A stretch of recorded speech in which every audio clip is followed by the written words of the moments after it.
Welcome back, welcome back, welcome back, ladies and gentlemen. It is truly an honor to be back with you. I know it's been a long time. We do have a lot to discuss today. First and foremost, huge shout out to everybody that's been rocking with the channel, supporting, specifically Loren, Trisha, reaching out to me, sending huge text messages, emails of encouragement. Kiera, thank you so much. Queen of the South, thank you so much. Everybody that has not forgotten about the channel, thank you so much.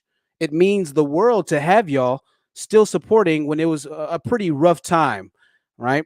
I can't thank you enough. I am back. My messed up edges and hairline is back once again. Some things change, some things shall remain. But I've never been happier to be unshaven with an ugly hairline on stream. Ladies and gentlemen, truly is an honor to be back with y'all. A lot to talk about. I know a lot of you are going to wonder what's happening. Some people who I've stated and given a shout out to beforehand know what's going on. I'm glad to be back, LT. Glad to have you. Organic Black, the biggest contributor to the channel. Thank you so much for being here once again. I got the notification that we could go forward. YouTube sent me the email. I rushed to get this stream put together. That's why I look a mess. At the same time, I really don't care about how I look most of the time, if I'm being completely frank and honest with you. My mother tries to vehemently change that fact about me, but slow and steady progress, I tell her. One day at a time, mother dear. Let's just do a sound check to make sure everybody is hearing me and I can hear myself and the mic is coming through clear. It's been a while, but we'll begin. 1 second. Let's just do a sound check to make sure all right, everything is coming in clear. So, what's happening, everybody? What is happening in the world? Diana, thank you for sharing the love. Glad to have you back as well. Laura, good to have you back. One of the most toxic things about the Manosphere is that they shame you whenever you question something they post or dare have a different viewpoint at all. Absolutely. We saw that in the last live. Jose, welcome back. Glad to have you back in here, man. I know it took a while. Magnificent One, glad to have you back. Blacklight Revelations in the building. Yoke, good to see you again. All things Nadajine, thanks for rocking with us and sticking around. Loren, you know I love you.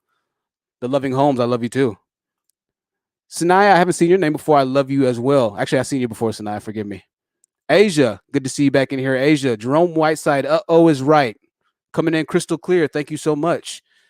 I'm going to make this one a little bit more off of the dome, y'all. I haven't written as much to this stream. This is just going to be an informative stream, getting back in the swing of things and letting y'all know what's going on with the channel and what happened. We'll begin in a couple of minutes. Chanel and Wine, I missed y'all too.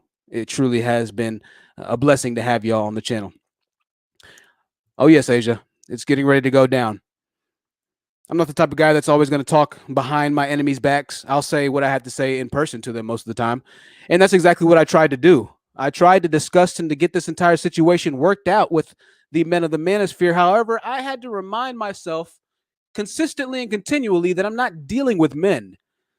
I had to remind myself once again, and I forget that I'm dealing with immature children who are in the embodiment of a grown man's physical adaptation, walking around in a human flesh suit, who resemble physically and facially men. However, they have the mindset and the mental fortitude of a toddler. I had to remind myself that I'm not dealing with men here. So I tried to reach out. I can't give specifics because this is somewhat of a legal pursuit still. Nichols Pickles, thank you for subscribing. Hello, Janie. Feminism Weaving Single Mothers, thank you so much. It's good to be back. Got some members in the building. Always good to have the members in the building. So I woke up after I made the pedophilic stream about the Manosphere. You'll see that it has a different thumbnail for now. I woke up and I had an email from YouTube. Whenever you get an email from YouTube, it's always a pretty nerve-wracking thing. It's a nerve-wracking topic and issue because most of the time, if YouTube's sending you an email, it's something bad. Very rarely will they say, hey, you're doing great. Keep it up. Only when you get to 1,000 subscribers, 5,000, 10,000, 100,000, will YouTube email me or email a content creator. But I saw something on my phone that said copyright. I said, oh, okay. I said copyright. Okay, well, there's two different copyrights you can have on YouTube as a content creator. And in case you're wondering, you can have a copyright claim or a copyright strike, which obviously I have the worst or the latter, a copyright strike. When you have a copyright claim, that means that somebody or something in the YouTube algorithm has seen a song or a picture or something that somebody else has copyrighted, sent through the Copyright Chamber of Congress, or whatever you have to do to copyright something legally, and it pinged in the system. This wasn't the case in this situation. Hello, Taylor. Good to see you back in here. Shanice says toddlers have more intelligence and are innocent. Forgive me for insulting the toddlers. You're absolutely right. Toddlers are pure of heart. These men are evil. VB, thank you so much for the warm welcome back. Jose says, thank God, THT. I was feeling bored with these live streams. Oh, we're getting ready to crank it up because I tried to work with these Negroids. I tried to help them out. I tried to extend the olive branch, but I was spit in my face. They spit in my face. They spat in my face. So I woke up to the copyright claim, strike rather, and it said, hey, you can no longer go live on your channel. Hey, you have a strike. If you get two more, your channel can be deleted. If you want to appeal this strike, then you are running the risk of deleting your channel. Naturally, it's a bit scary to me. I've worked very hard to have the 1,200 subscribers that we have now. I don't want to lose this channel, but I had to make a decision with myself. I had to say, well, I can either take this and wait the 90 days to go back live and let them have their way. Let these men think that they can just trample over us in our channel and our community, or I can fight back. I can't say too much because I know that they're watching right now. I can't identify exactly who copyright struck me, but I can tell you they're affiliated with the person that I was talking about on the last live stream. I can tell you that as a congruent membership, they are in the numbers of 250,000 plus subscribers. Ladies and gentlemen, when I tell you that they're watching, you can look at the screen and see that there are 36 or 40 people, or maybe we'll get to 100 viewers that are watching concurrently live. But the major hitters, the major leaguers, the people that I'm talking about are watching right now. Right now as we speak, they're watching. The reason that they tried to take the channel down is because they see the trajectory of where this channel is going. It's inevitable at this point. They know that their demise is getting ready to come to fruition. It might not be 3 months. It might not be a year from now, but it's on the way. I can guarantee you that. I can guarantee you that. We've seen O'Shea Duke Jackson come onto the channel, who has more than 100,000 subscribers, and say, hey, you're welcome to come speak onto the channel. I appreciate your viewpoints, young man.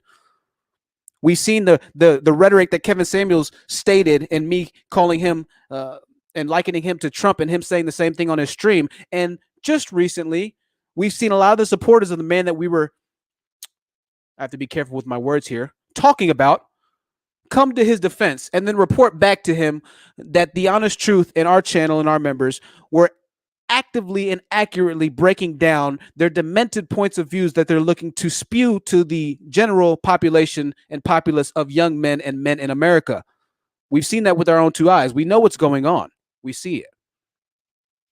But it's even more confirmation when a YouTube channel that has more than 200,000 subscribers strikes down a video of mine and gives me a copyright strike. Now, like I said, I can't give the name exactly of this channel, but 200,000 subscribers. Also, I can't tell you exactly the name of the channel once again, but I can tell you that the views that we get on our channel per video already outview his 200,000 subscriber base. Let me say this again. This man has 200,000 subscribers, and he has around 2,000 views per video that he puts up. You want to know why you have 2,000 videos per view you put up? My friend who I emailed who didn't respond to me, it's because your content is trash and has no substance. It's like eating a fast food meal. You might feel full for a while, but then you realize that what you've eaten has nothing of actual satiate fortitude for your body. You don't feel satiated. And so you look for the next big meal or to snack or to continue. That's what the Manosphere is. You offer no solutions. So instead of actually having the conversation and email with me after I reached out to you, my friend, you decided to strike down the channel and not to respond. No matter. That's not a problem, because you see, when you truly make your life better, as I have, and gotten a better job, as I have, and gotten my financials in more order, as I recently have, and I've had really generous contributors to the channel donate to the channel and help me get to where I need to be in life, as you have, then I can afford to hire legal representation in a potential federal lawsuit when copyright strikes happen. You see, black men and men of the Manosphere, when you as a man do better for yourself, then no matter what happens, you are more protected, because as a man, you have fortified your establishment. That's what men do. And they know this. They absolutely know this. That's why he chose not to pursue, at least at this point, a legal federal battle. Make no mistake about it. When you get a copyright strike, and there is evidence presented against you, there are two options. You can either fight it, and YouTube will be the mediary, they'll be the middleman, right? And the other person has to represent or say that they're going to go ahead and go after you federally, because copyright law is federal law at this point. So if you do have a strike and you decide to dispute that claim, it becomes a federal issue. And so I looked at this and I said, all right, Jonathan, are you ready to deal with this right now? Because like I said, 200,000 subscribers, I'm sure he's got some money. I said, yeah, you know what? That's not even a question. I'm ready to deal with it right now. I almost forgot who I was for a second. I said, what? Am I ready to deal with it right now? I was born ready to deal with it. But I had to realize once again that I'm not dealing with men here. I'm not dealing with dudes who actually want to go to battle. I'm not dealing with dudes who want to put their money where their mouth is. I'm dealing with bottom feeders. And so here we are. Fast forward to today, here we are. The legal dispute might still happen. I don't think it will, because they chose not to pursue it. But what will happen on this channel is we're going to go ahead and crank the heat up on these worthless bums. The heat is getting ready to get cranked up. I've got another laptop getting ready to come on the way. It's going to improve the broadcasting quality of this studio. I have shows getting ready to happen. I've talked about this before, but you guys have no idea. I can't give too much. But there's a lot that's getting ready to happen on this channel to crank the heat up on these bums. Do you want to play dirty? Well, I'm not going to play dirty with you, but I will beat you at your own game using your own rules. I'll just say that. You might start the battle, but I'll make sure that I finish it and finish it appropriately. Until there's no more breath in my veins, until there's no more blood in my lungs, I will forever fight. Make sure that you do follow the backup channel. Let me list it right now. Because if we're being honest, I am on the radar now. But I can tell you this, whenever you fight a battle with righteousness, whenever you're righteous in your cause, you will always win the battle, even if you lose. Why do I say this? I had a YouTube representative reach out to me after I made this dispute. Somebody on YouTube personally emailed me. This never happens, all right? Somebody personally emailed me and said, hey, we're keeping an eye on your case. We've got your back. We like what you're saying. Mind you, I said this a long time ago. You hateful, ignorant Negroids can keep spewing your hatred about women, but YouTube is run by women. Keep that in mind. You're playing chess, not checkers. But I can't expect these type of men to understand those principles. I can't expect men to understand that concept. So I had them reach out to me, and they said, hey, keep it up. You're doing all right. That's all I'm going to say on that note, on that topic. I'll put the link up for the backup channel here in a little bit.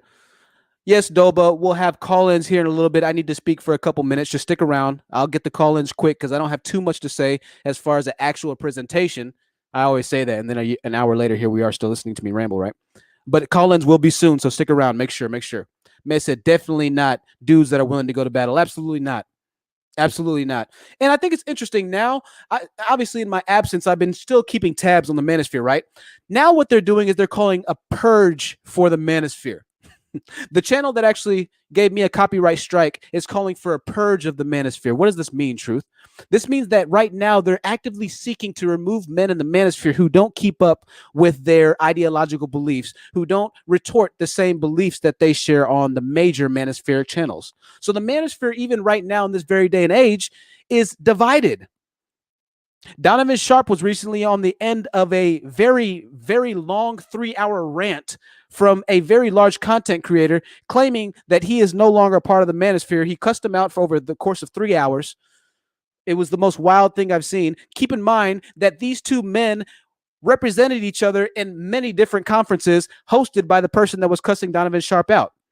So the Manosphere is dividing right now. I can't say I'm solely the cause of this division. We have people like Expose the Manosphere, who make sure that you follow Expose the Manosphere channels in the chat right now. I just highlighted that are actively seeking out to, continue the message that we're preaching, right?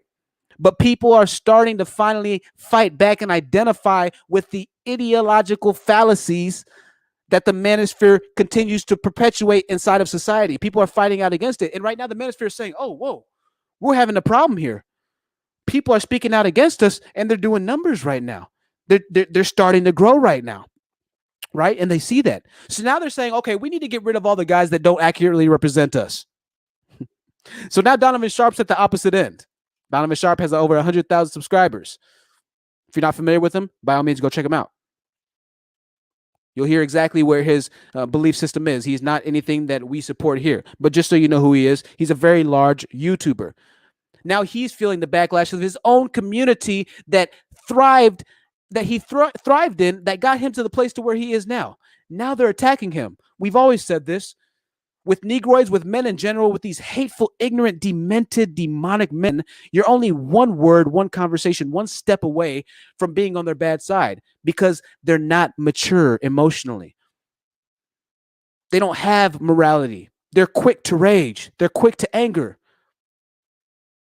They don't understand what it is to be a man, to have conversations, to work through things, to work together, to agree to disagree. That's what men do. These aren't men. Well, Donovan, now you have a battle to fight for yourself, my friend. Now you're being outed by the very community that you fought so near, dear, and hard to represent. How does that happen? How does that happen? Self-love heals with a fire emoji and members in the chat. Thank you so much. I'm glad y'all like the voice. It still amazes me when y'all say you like the voice. I love it. Kiera, thank you for the email. I appreciate you. We always get our TNT intro first before call-ins. One of the best parts, absolutely.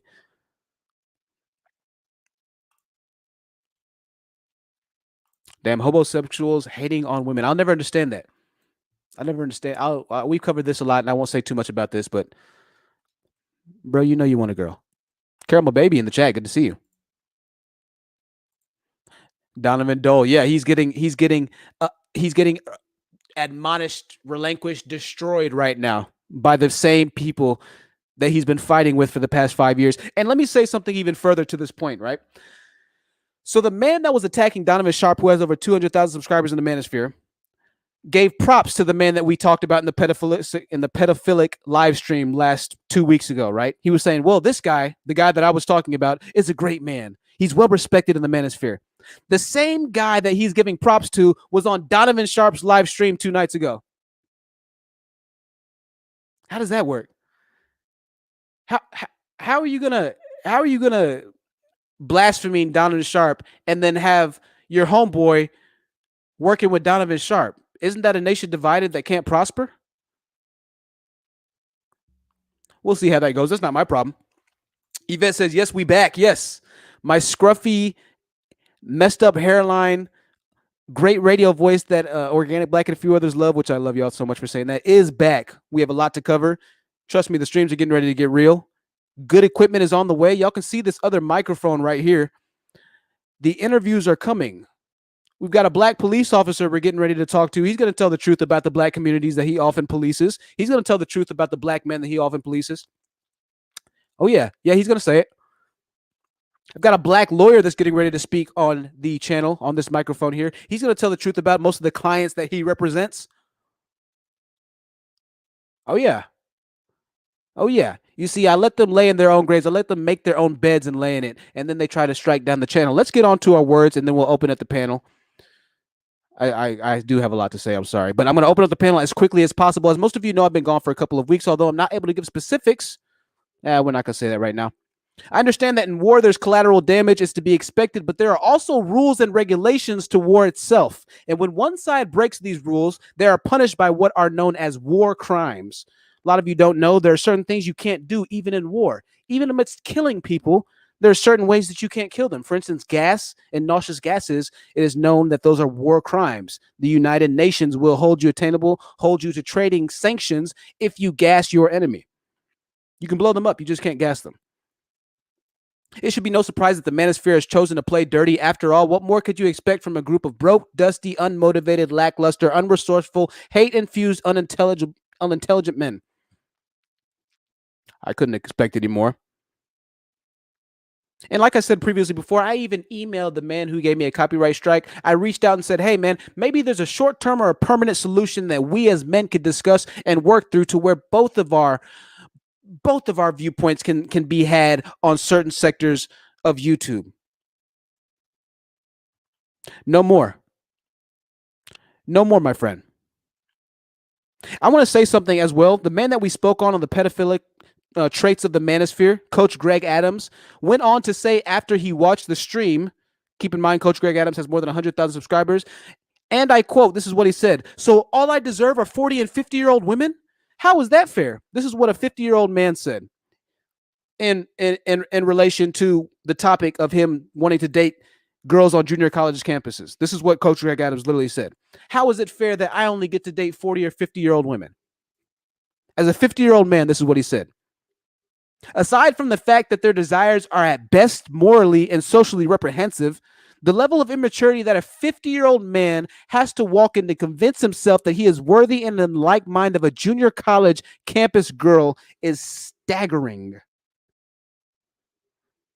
Just like the children they are, they went back and reported to their daddy, Red Pill Mike, who didn't want to hop onto the panel, 50-year-old divorced, angry man who has accomplished absolutely nothing in life, went back and reported to his daddy that he'd been pushed on the playground and daddy needed to tend to his boo-boo.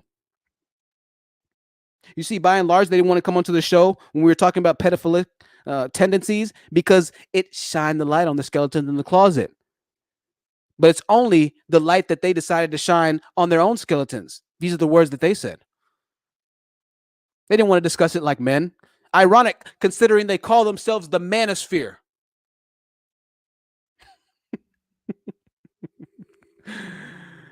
Oh, goodness. You can't make this up. Rather, like the rats that they are, they hurriedly scurried back to their little hole in the wall and cried amongst each other, strategizing how they would formulate a plan to get back at me for setting the mousetrap that had ensnared one of their brethren due to his incessant desire to consume the cheese laid on the traps around him.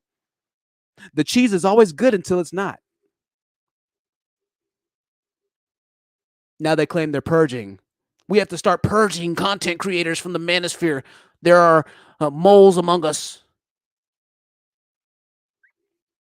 I want to remind you before we open up the panel, the famous MLK, and as I always say, Martin Luther King and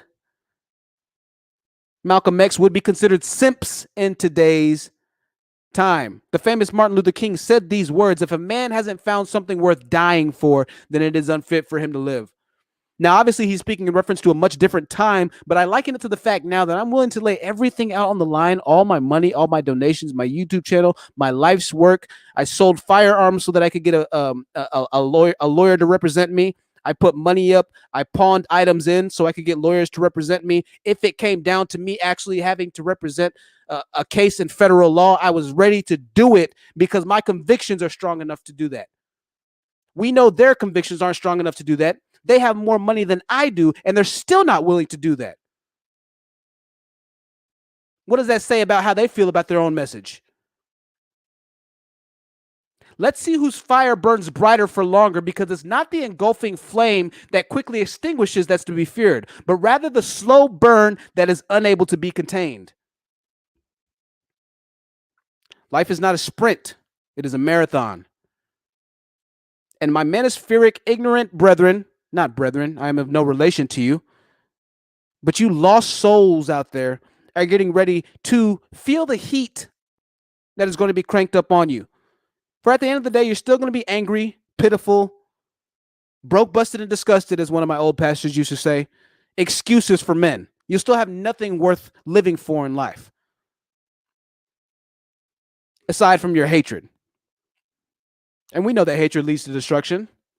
We've talked about Renegade 1 and him taking his own life. Go ahead, you keep hating. Whilst we don't encourage anybody to do that, we try and save the lives that are worth saving. You keep on hating and see where that gets you in life.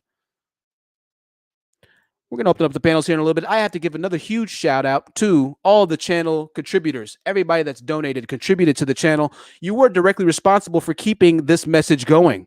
You don't understand that when things get sticky, you're only as tough as your troops and your soldiers and those willing to fight and die in the trenches with you and for you.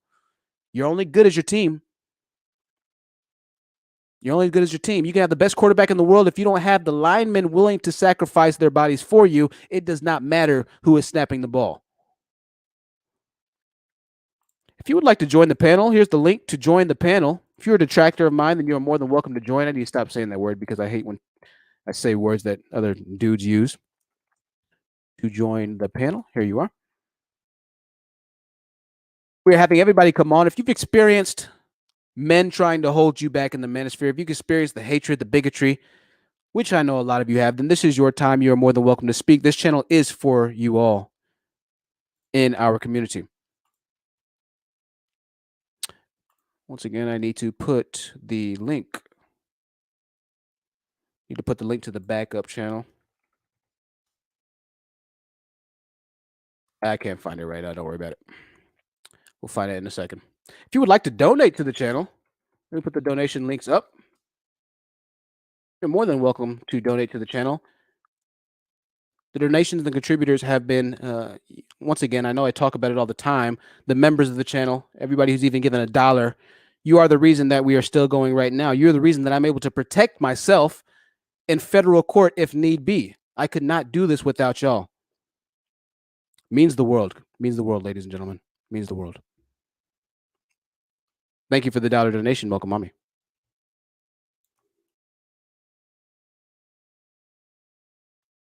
There is the PayPal, and here is the Cash App. YouTube does take a percentage of the earnings, but at the same time, thank you so much, Trisha, for the 20. Oh, I shouldn't have said your name. Sorry. Sorry, Shrooms. Oh, God, I'm messing up again. I'm doxing you. I'm so sorry. Thank you so much for the $25 donation. Y'all, if you tell me not to say your name and I do, I'm so sorry. I don't mean to. Thank you for the $25 donation that I just received on Cash App.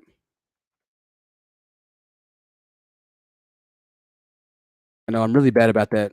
You know, I need to get better control of that. So thank you so much. We'll do better. Organic Black said Roger Report should come back and entertain us again. Roger Report is I don't know what's going on with him right now. You know, I'd let him back on. And also, y'all, if you missed the last live stream, the pedophilic Manosphere stream, make sure you go watch that. Around the 3-hour mark, it's classic entertainment. A lot of you were here to watch that. And he said, "I'll hit the cash up later because you're not going to say my damn name." I know. I'm so sorry. Gosh. Make sure you watch the pedophilic Manosphere stream. It was absolutely classic. It was one of the most fun streams I've ever had. At the end of the 6.5 hours, I felt like I could have gone on for another 6 hours. It was so funny, guys. It was so funny. I'll try and put timestamps in it, but like at the 3-hour, 3.5 hour mark, things just went completely back off the rails. Yes, Organic Black, it is back up. A lot of people were emailing me saying, "Where's the stream?" Because y'all heard it and y'all were here during the stream, and it was just wild. Absolutely wild. Probably the most wild stream we've done so far. So much fun and just mind blowing. Mind blowing. Jenny said, "I'm glad you're back." Jenny, I'm glad to be back. Thank you so much. Let's read some more of these comments. I'm going to scroll up, up, up. Lola B said, "I can't." Y'all are so funny. Taylor Beauty says, "THT, they wish they had your charisma, intelligence, and backbone to tell the truth about the Black community. Keep doing you, THT." Thank you so much for the well-written, very eloquently written comment, Taylor Beauty. That means a lot. That means a lot. Thank you so much to Asia for the donation on Cash App. Thank you so much, Asia, for the donation on Cash App. Let me put this new donators.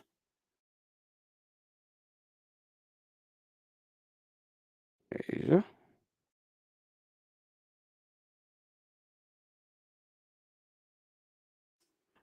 Thank you so much for the donation. You know, and it's sad because when I go to the smaller YouTube channels, I can hear them and they talk about me, and none of them want to, give any credit or shout out my channel and whatnot. So they're like, "Well, we're not going to talk about him." But the honest truth about the situation is, and so they joke about like my channel name. And I heard a guy the other day, he was like, "Man, the honest truth about it is," he was like, "Y'all see what I did there? Y'all like what I did there?" Everybody was like, "LOL, LOL." I'm like, these dudes are so weird, man. Like, I'd have no problem hopping on your channel and talking to you, and you can come on the channel and talk here if you want. But they don't want to do that. I don't know. You know, weird guys, man. Weird guys. Who is Dusty Roger Report? Roger Report was a guy that was on one of the streams. I think it was the Toxic Masculinity stream, possibly. Give it a shout or give it a check it out. Give it a check. And he was on like for the first hour, and he was screaming for the entire first hour. I kid you not, for one whole hour, he was doing nothing but screaming. And the second I was like, well, hang on a second, bro. He was like, see, you keep interrupting me. You won't let me say anything. And I was like, bro, you've been speaking for the past 53 minutes, dude. I had to kick him off. He's the first person I ever had to kick off. Lauren says she would attempt to join tonight, or she would join tonight, but she's attempting to blow out her hair right now. She's going on a trip tomorrow. Safe travels, Lauren. Safe travels. And I'm all for it. All of it. Organic Black says, yeah, Zach Stay Focused was on there. Zach Stay Focused was absolute golden content. The man is lost. The man's gone. But he is golden content. I'll have to give him that. He's golden content. I would not mind having Zach back on. Taylor said, it was wild, LOL. Yeah, it was great. It was great. It was really a fun stream. I was blown away. I was like, these dudes... These dudes are crazy. Man says, corny is the word. They are freaking corny. I am host says that Roger dude was whack as hell. He played the victim the whole time. Absolutely, Organic. I let the dude just literally speak for almost an hour on the stream. And this is when I was a little bit more soft-spoken because I didn't want the stream to be like, oh, well, see, he doesn't let us talk, because that's what they do on their streams. You'll go to their stream, I'll go to their stream, and I'll say one thing. I'm like, hey, guys, hey, it's great to be here. Thank y'all for having me on your channel. I pay homage. I'm respectful. Hey, thank you for having me on your channel. I don't agree with you. This is why I don't, and I'll say something, and I'll probably get about 2 minutes in, and somebody else will say something to me, and I'll say, no, I don't agree with that, and here's why. Then all of a sudden they start attacking like a group of rabid Doberman pinschers, man. It's like you're getting hit from here, from here, from here, from here, from here. They can interrupt you, but you can't interrupt them. So I didn't want to seem like that when my channel was just getting started. I want everybody to have a foot that they could stand on, or a leg that they could have in the race. Not anymore at this point. If I don't feel like you're like we're running at the same tempo or speed, or we're not showing the same level of respect to each other, I'll metaphorically just cut your legs out from under you at this point. I'm not going to go for it anymore. I've heard enough of their hateful rhetoric. I've had them on enough, and they're always more than welcome to join. Always more than welcome to join. I'm just not going to let them rant for an hour and then try to turn the tables on me like Roger Report did and say that I'm being a panda bear and not letting him speak. I'm just not going to do that anymore. Truth is says, hey, honest truth, you speaking facts, my brother. Truth is, those are the most fire dreadlocks I think I've seen on YouTube. My man, those are clean. If you're a lady, forgive me. Whatever, those are beautiful dreadlocks. And thank you so much for the compliment. I appreciate that. That's all I do on this channel is speak the truth. Even when it comes down to me, there are certain things where I'm like, man, I don't even want to say that about myself, but I have to. I have to. I remember when I was young, like all kids, they kind of game you a little bit, right? You might ask daddy or mommy for something depending on what it is, because you know that mommy is more likely to give it to you or daddy's more likely to give it to you. And I used to do that. I used to always go up to my dad and say, hey, Dad. And then I'd just be like, oh, never mind. Don't worry about it. And he says, son, stop playing games. If you want something, then just ask for it. Be truthful with me up front, so that way we can just get it taken care of and neither one of us have to waste time. I could either tell you yes or no, and you can stop trying to do all this mental gymnastics and trying to get over on me. And so from the age of about 10 or 11, I stopped I stopped telling lies. I stopped gaming people. I don't even have the ability to tell a lie or to game people right now. It just doesn't feel right. Even when it comes down to me, it doesn't feel right. I'm blatantly honest. Listen, I'm not it. And so I credit my father for giving that to me.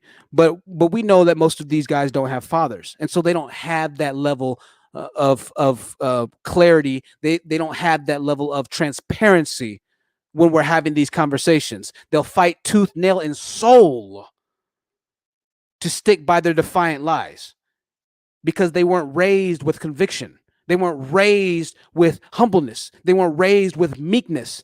This is how men are raised. There's still power in being honest and meek and humble. There's still power in being righteous. And when you're righteous, even when you go up against people who have hundreds of thousands more followers than you do, entities will still look out for you, like YouTube looked out for me. There's a lot of content creators who couldn't come back from the strike. There's a lot of content creators who went down to dispute a claim, and YouTube never forwarded that claim of dispute.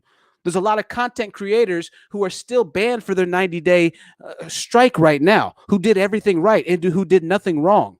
But righteousness will always see you through the end.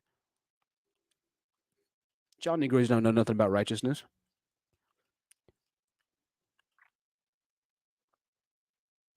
Bismillah says it makes a difference to have fathers in our lives. Absolutely. Queen, thank you so much for the email once again. Queen is another person who always checked up on me. Hey, Nia and UT, you in here with the name tonight? Yeah, I know. Usually she's Maya, but her AV picture is funny, and so I, you know. Laura says, the truth is that damn when you question them, damned if you do, damned if you don't when it comes to identity politics. Absolutely. Absolutely. You see, this is what they say, right? The black woman is responsible for raising the child, so the black woman is more responsible. Okay, well, if that's the case, then why aren't we supporting more black single mothers if they bear the brunt of the responsibility? No, we can't do that because that makes you a simp. Now you a simp. But wait a second. I thought you said that the future of the black community is in the wombs of the black mothers and in the child rearing stages of that the black mother provides for children. So using your same rhetoric and belief, would it not be advantageous for you as a black person of the black community to financially, emotionally, physically, spiritually uplift the single black mother? Doesn't that make sense? Black Manosphere?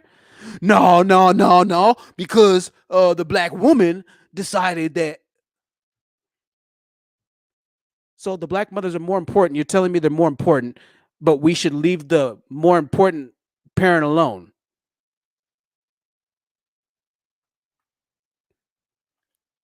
The black manosphere and the manosphere are some of the most, it's some of the most like mind bending logic that I've ever heard in my life. It's like, wait a second, this doesn't make any sense. Going back to the people that banned me, right? Think about this for a second. That copyright struck me. They got upset that I was telling on them and their pedophilic desires, right? By literally just playing a clip of what one of their leaders says, that he likes to go onto the junior college campuses and date junior college girls. Keep in mind that this is a man who was also a middle school and a high school girls basketball coach. All right. I know we're covering last stream. This is a man that said he looks to date junior college women. He was also a middle school and a high school basketball coach.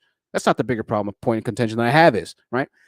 The bigger problem is this, is that they were upset at me for admonishing Greg Adams, right? And they wanted to come ban me for putting Greg Adams' truth on Front Street. That's like me getting upset at Ferrari for buying a Ferrari new off of the lot and then wrecking it the next day because I couldn't handle the power of a Ferrari. You see, the nature of a Ferrari is power. That's the nature of a Ferrari. I can't be upset and sue Ferrari if I wreck my Ferrari because it's my fault for wrecking it. Right? I can't get upset at a BMW for having incredible handles and me flipping over my vehicle. BMW told me that they had a powerful engine and severe traction control. Ferrari tells you, hey, this is a powerful engine. Be very careful with it. Coach Greg Adams tells you that he likes 18-year-old girls. So it's wrong for you to be upset at me for showing light of what the true nature of Coach Greg Adams is. He's telling you what his true nature is, but you're upset at me for revealing his true nature. Right. That makes a lot of sense.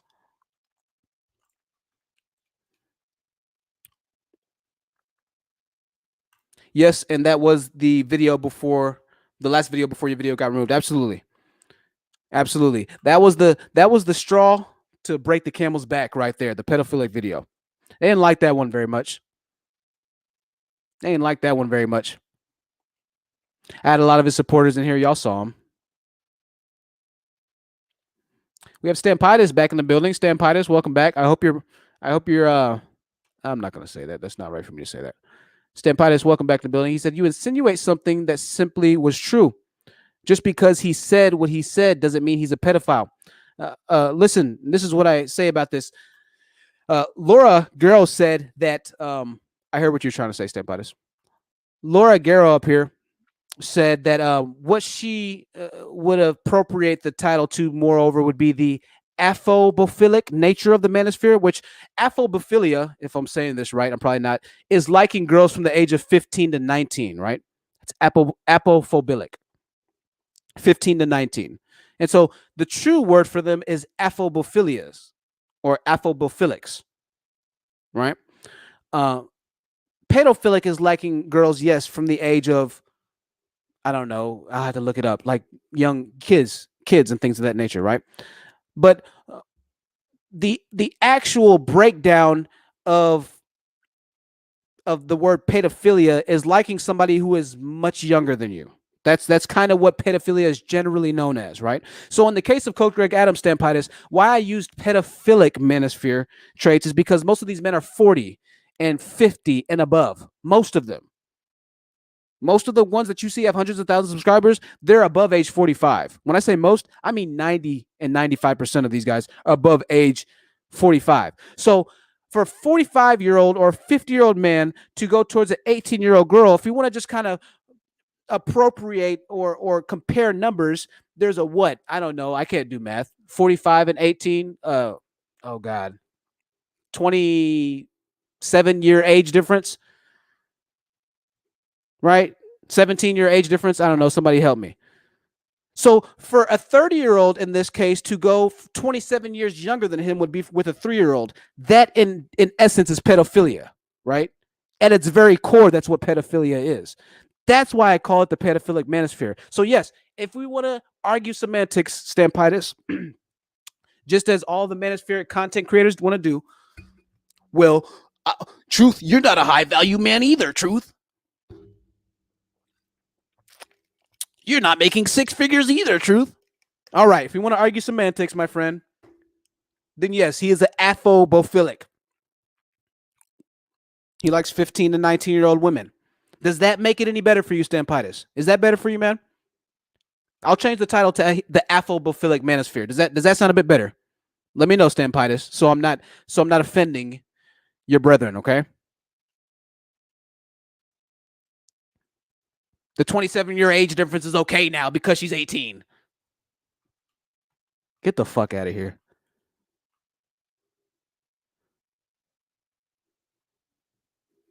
Y'all niggas are crazy, man. Y'all niggas are sick. Sick ass niggas. Yeah, you guessed. You can't say much to that, Stampitis, can you? You can't say much to that, man.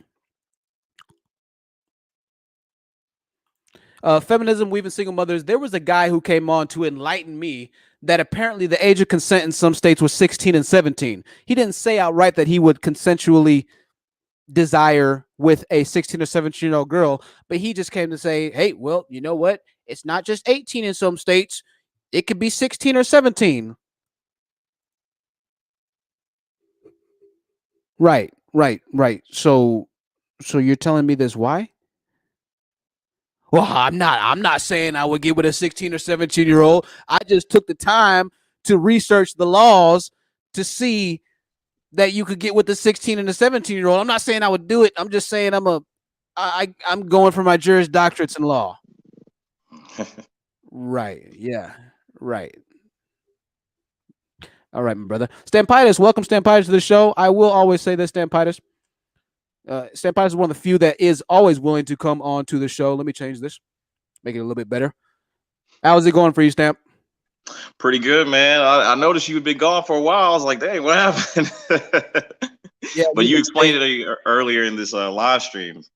I can't believe, like, you know, I don't necessarily agree with everything you say, but I don't think it would ever get to a point where I would flag anyone. I would just, if it was that bad, I just wouldn't watch you. Like, you know what I mean? Like, I mean, listen, my thing is this: if you feel that strongly, I mean, at least O'Shea Duke Jackson came onto the channel and was like, hey, man, I don't agree with everything, but hey, you know, we can talk about it. but these dudes are like little children. They're like, oh, well, I'm gonna come get you. You made me mad. I'm gonna come get you. And so they try and attack my pocketbook. They try and attack the hard work in my channel and things of that nature. But it's all right. It's all right. They did themselves a disservice because the person that reached out to me, Stan Potter, said, you know what? If they keep striking your channel, and I shouldn't even say this, but if they keep striking your channel, then eventually it'll get their channel banned. So I encourage them, keep striking it, my friend. You'll get all 200,000 subscribers of yours removed from your channel that you worked effortlessly or so hard for. I don't know what you did to get those 200,000 subscribers over the past 10 years. You keep doing what you're doing. That's what the YouTube affiliate or the YouTube worker told me. So, hey, like I said, you fight your battles in righteousness. No matter what you say, even if those oppose you have greater resources than you, you will still come out the victor at the other end. And so, yeah, man, I never understood that. Just come onto the panel and talk with me. But they decided to up the heat in the kitchen. They decided that they wanted to go ahead and play dirty. So we're just going to up the heat and send them to hell on a quicker one-way ticket than they've ever had before. Let me ask you this, though. Are you confirming it was the coach? No, I'm not going to confirm that it was anybody. It wasn't Coach Greg Adams, though. I'll say that. It wasn't Coach Greg Adams. It was somebody whose channel is almost 3 times the size of Coach Greg Adams. Wow. Yeah, man. And so I say this all the time. Like, people are like, oh, you don't have the numbers. When I say, like, these guys are watching, man. You know, they really are watching. It's just a matter of time, you know, at this point. But yeah, hundreds of thousands of subscribers, man, came after. So what were you doing in the meantime? I'm just curious. Yeah, so in the meantime, you know, making sure that I had legal representation. Also, I've started a new job. You know, I'm doing. I can't say it because I don't want to dox myself, but I'm working in a more professional field. You know, and what? So, or can you say the industry? What industry are you? Yeah, it's insurance. Insurance. Yeah, insurance. Property and casualty. So, I really can't wait till you start. You become the high value male, and I swear to you, you're gonna see things different. I swear you will. You're gonna change up a lot of your talking points. You're gonna be like, wow, like I get it now. Yeah. How so? You think I won't want to? I'm not trying to. You know, I'm not. No, I think your passion for protecting Black women will be there, but I think you'll view them very, very differently. I think so, especially if you work hard to even build 6 figures. Like 90% of people will never make 6 figures. If you become the part of that 10% making 6 figures, I already know you're gonna change your mind. I already know. I personally think you speak from a position of ignorance. Like you haven't really experienced a lot of things, but I think once you do, because I think you're on your way there, you're gonna change. I think you will. Yeah, you know, perhaps more than likely not, to be completely honest with you. You know, the bigger thing with life and life in general is life is just a reflection of the decisions that you make, right? So anything that happens to you, by and large, you know, obviously if you're born in a third world country, then there's not that much that you can do to affect a lot of the outcomes that you might be experiencing. For instance, people in Myanmar right now are getting shot by the government. It's not like it was their choice to be born in a third world country or their choice to get shot that day, right? But in our society, in America, in capitalistic America, more often than not, everything that you go through is either what you create, what you fail at, what you succeed at, or something along those lines and those terms. And the bigger thing is this: that if I do get burned, if something does happen and I lose half my wealth or whatever it might be, then you know what? Hey, that's on me, man. That's on me. That's all the name of the game. It's rolling of the dice. Life is a gamble, man. It was a gamble for me to decide to pursue this case in federal court. Do you think that wasn't a gamble too? But what's the recourse? I would still be banned today if I decided not to go ahead and roll the dice against somebody that has a severely larger amount of money and resources than I do. But I can't live my life based off of what could happen. I have to do what I think and what I know is right. And everything else past that, I'm willing to accept, bro. I was willing to accept if the federal courts told me that I was in the wrong and I had to pay $10, $15, $20,000 for copyright infringement. I made that decision and I accepted it right now. As a man, that's what I do. If I had to do it, I had to do it. If I marry a woman and she leaves me, bro, I accept that right now, bro. It's not going to make me or break me, because as a man, I know I can always fight and do better and do more and protect myself further, right? But let's go back. Let's say I never decided to start to switch my content up, to start doing YouTube, to start pursuing a job where I was getting paid more. And then something like this happened where I had a copyright strike. Now I don't even have the resources to even fight to get a federally appointed lawyer for myself, because a federally appointed lawyer is not cheap, right? Oh, So I know. Trust me. I know. if I as a man am not making myself a better person, then when the fire does come to actually breathe its way towards me, I'm in that much more of a problem, right?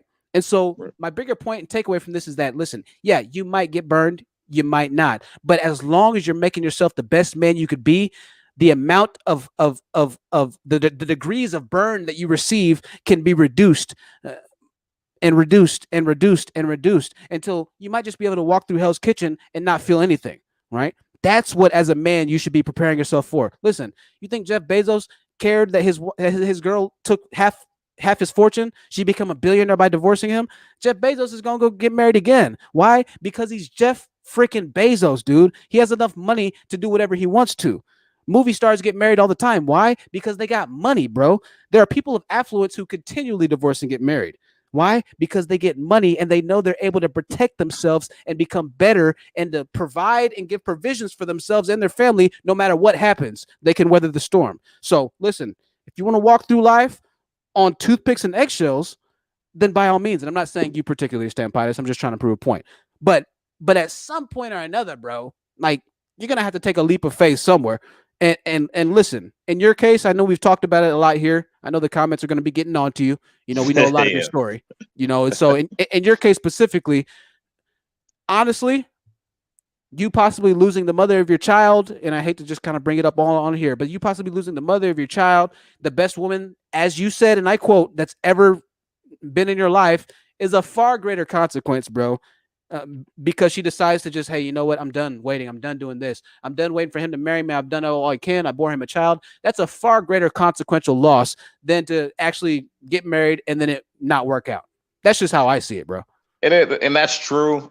But what I was talking with you, I don't think you value like material things as much. That's not the part that I think you'll change. What I think is going to change is if somebody doesn't scoop somebody like you up before you get to that high value, you're going to view the women different. You're going to be like, wow, I did all this to build my insurance company. I sacrificed. I may or may not have had to leave out this. I didn't enjoy life. And I built it to a $1 million platform. And some goofy chick that may or may not be pretty thinks she's worthy of somebody like me. That's where you're going to change. It ain't going to necessarily be about the money, right? But where you're going to change is how you view them. Because like, and if you were to come across a woman that has got her stuff together, maybe she is a lawyer or something like that, you're not going to deal with her being an alpha female because she worked herself to get there and you worked yourself to get there. You're not going to match. That's what's going to happen. Well, what's going to happen. Unless you get somebody right now, right, before you get there. That's what I really think is going to happen. Right. Yeah. I mean, you're speaking to the fact that men weren't able to get women before they ended up being successful. And I'll be honest, man, that's never been me. I've never had a problem with women. You know, now I look relatively decently, and I'm completely honest. So I look relatively decent, and I was really swole at one time. So in college, man, I had no problem getting the girls, right? I don't have a personal vendetta against women because I feel like they don't go after me anymore. You know, maybe if I was one of those guys where it was like I was, you know, always, I don't know, the nerd getting made fun of, I guess, in the stereotypical Hollywood movies, and they just never liked me, and I was a virgin and this and that, and then I got money. maybe I can understand. But to your point, you're talking about most of the men in the manosphere, most of the guys who have been losers for their whole life, who weren't athletic, who didn't, you know, play sports. And I'm not saying you're a loser if you're not athletic, but you didn't make yourself great or try and make yourself better either in band. You did bad in school. You weren't able to hold down a job. You didn't like to play sports. You didn't put yourself in those social circles that girls would actually find you attractive in. You know what I mean? Like There are band girls that love band dudes. The band bus was the most freaky bus on the way to the football games. Facts. I was in marching band. Bruh, okay, you already know. For football players are trying to sit on the band bus, man. The band shoot, man. And so, yeah, maybe if you had a hard time getting girls, then yeah, I could understand you finally making it and saying, you know what, F y'all, I finally made it. I want to do my thing. But even that at the end of the day is not a healthy position to put yourself in. When you see yourself as a godlike figure, as better than thou, you start to become narcissistic in your ways, and nobody's going to want to deal with you at that point. Your family's not going to want to deal with you. Your friends, you're not going to have true friends. And so it only leads itself to a life of despair when you start to think in that perpetual cycle of, man, they didn't want me back then. They didn't want me. Now I'm hot. They all on me. Okay, well, that's cool, but you might not be hot forever, right? The bigger thing is to always make sure that you as a man stay emotionally stable, healthy enough to where no matter what happens in life, if I lose all my money, if I gain all my money, I'm not focused on the possessions. Like you said, you're able to identify that. I'm not focused on the money necessarily. I'm just focusing on making myself the best man I could be. That's not a talking point that I hear in the manosphere. Rather, I hear them complain because women don't like them until they get $100,000. I hear them complain that women don't like them because they're dusty or they don't wear cologne. They don't have enough money to afford cologne. It's not necessarily about not being able to afford cologne or they look dusty or this or that, but it's a matter of always trying to take care of yourself to the best of what you can do with what you have. I don't have a lot right now, right? I don't have that much, but what I have, I'll maximize to the biggest and the longest extent of the law possible, right? And women find that attractive. Girls like that. I don't have that much in my apartment. I have a nice TV, a soundboard. I set up a nice little setup, so now I can watch movies in here. Now I can chill and relax with a girl. I don't have to be in a mansion right now to get a girl, right? But once you do finally have that mansion, you're gonna be in such a twisted vein of thought that you're gonna run all the girls off. I say this all the time. God could throw you a girl down from heaven and say, "Hey, here's your match," and you'd be like, "Nah, God, she just wants me for my money. She could be the sweetest girl in the world." But because you're so twisted and so hurt, you haven't let go of that pain. Since you're so childlike in your thought processes, you will relinquish the best thing that's ever happened to you possibly in your life. And I liken it to this story. And I'll let you talk in 1 second. A man was, in a storm. It was a hurricane. Man was saying, "Hey, God, I need somebody to help me. Send me somebody to help me." It was flooding. So a man came in a boat and said, "Hey, hop in the boat. I see that you're hanging on the tree about to drown." The guy said, "No, don't worry about it. I'm waiting for God to send me somebody." A guy came in a helicopter and said, "Hey, hop in the helicopter. Climb up the ladder. I'm trying to save you." The guy said, "No, I'm waiting for God to save me. Send me somebody to save me." The guy died. He drowned, right? He goes to heaven. He said, "God, why didn't you send me somebody to save me?" God says, "I sent you a damn boat and a helicopter, you fool." Right? And so this is what I'm trying to tell men. It's simple, man. It's simple. Get your stuff together. Get emotionally healthy. Go see a therapist like your fraud father is always telling all these women to see, because more men need therapists than women do, if I'm being completely honest with you. There are more hurt men, evil men, hateful men. I have far more horrible conversations with men by and large than I do with women, all right, in a day-to-day basis. Men in our community need the therapist a lot more than the women do, particularly because they want to be the leaders. You can't have a messed up leader trying to tell you as a flock of sheep where to go. Go ahead. No, I'm just enjoying listening to what you're saying, man. I'm enjoying listening to what you're saying. Yeah, definitely, Stampitis, definitely. And look, it's entertaining. I understand that it's good content, but it's the brutal truth. It's the brutal truth, man. And I've said this, and I tell guys this all the time. And let me see if I can show you guys a video. I saved this on my TikTok. I was on TikTok. I can't even show you the video right now because it's going to take too long. It was a girl. She was sitting in her homegirl's car in a Mercedes. It was a homeless dude at 7-Eleven, and it didn't show any of their faces, right? Some of y'all might have seen this video. And so she rolled the window down a little bit at this dude at 7-Eleven. He was asking for money. He said, "Hey, y'all have any money?" And she said, I don't have any money," but she said, "I would date you if you got your stuff together." I kid you not. I'm not making this video up. Let me see if I can find it. She said, "I would date you if you got your stuff together." And he was like, "You would date me?" And she was like, "Yeah, but you have to stop smoking because I see you smoking out here." And she looked like an attractive girl. I didn't see her face, but she was like, "You need to get your stuff together." But she was like, "I'll give you my phone number. I'll come back in 2 weeks. If you have your stuff together, I would date you." And he was like, "Really?" And she was like, "Yeah. This is a homeless dude." I know you're going to be like, "Man, that's cap." I'll find the video and try and place it on my YouTube channel. I'll upload it after I can find it. I don't know how to work TikTok. That's complicated. You really think? I mean, even looking at that, I mean, it was on TikTok. I mean, you really believe that? Maybe it's fake. I don't know, but it seemed really sincere to me, bro. Like it seemed. Was she black really or sincere. white? Was she black or white? She was a Latina woman. She had an accent. She sounded like she was in Texas. Let me see if I can find it. Latino women, they lie all the time, just like black women do. Actually, all women lie, but black and Latino women are the worst. All women lie, huh? Oh yes, they do. All have you? You've never told a lie in your life, have you? I have. Everybody lies, but women lie way more than men do. Women lie way more. Okay. Yes, they do. So they lie about what they want. Why do you think we're in the position that we're in, right? If well, they were really you're not in honest the about what position. they really, You're I'm not in talking the about the position that most community. men are in, though. No. I'm talking about as a whole, right? If women were actually honest as to what they really wanted, they wouldn't be in the positions that they're in. If women were honest about the men that they wanted, they wouldn't be in the positions that they're in. Yes, they claim they want honest and all that kind of stuff, but they really don't. They really don't. They want you to lie. They want you to dog them out. Why do you think I watched that stream with Zach on there, right? And all the women in there, not really you. You were laughing at him. He thought you were laughing with him. You were laughing at him. I was laughing at him too. But but his demeanor and the way he acts, that woman's never going anywhere. And half these women in the chat, if they were with someone like Zach, as much as they say they wouldn't do this and wouldn't do that, you wouldn't be going anywhere either. Facts. Yeah. So, well, I can tell you this much. Even if that's I found the video. I found the video.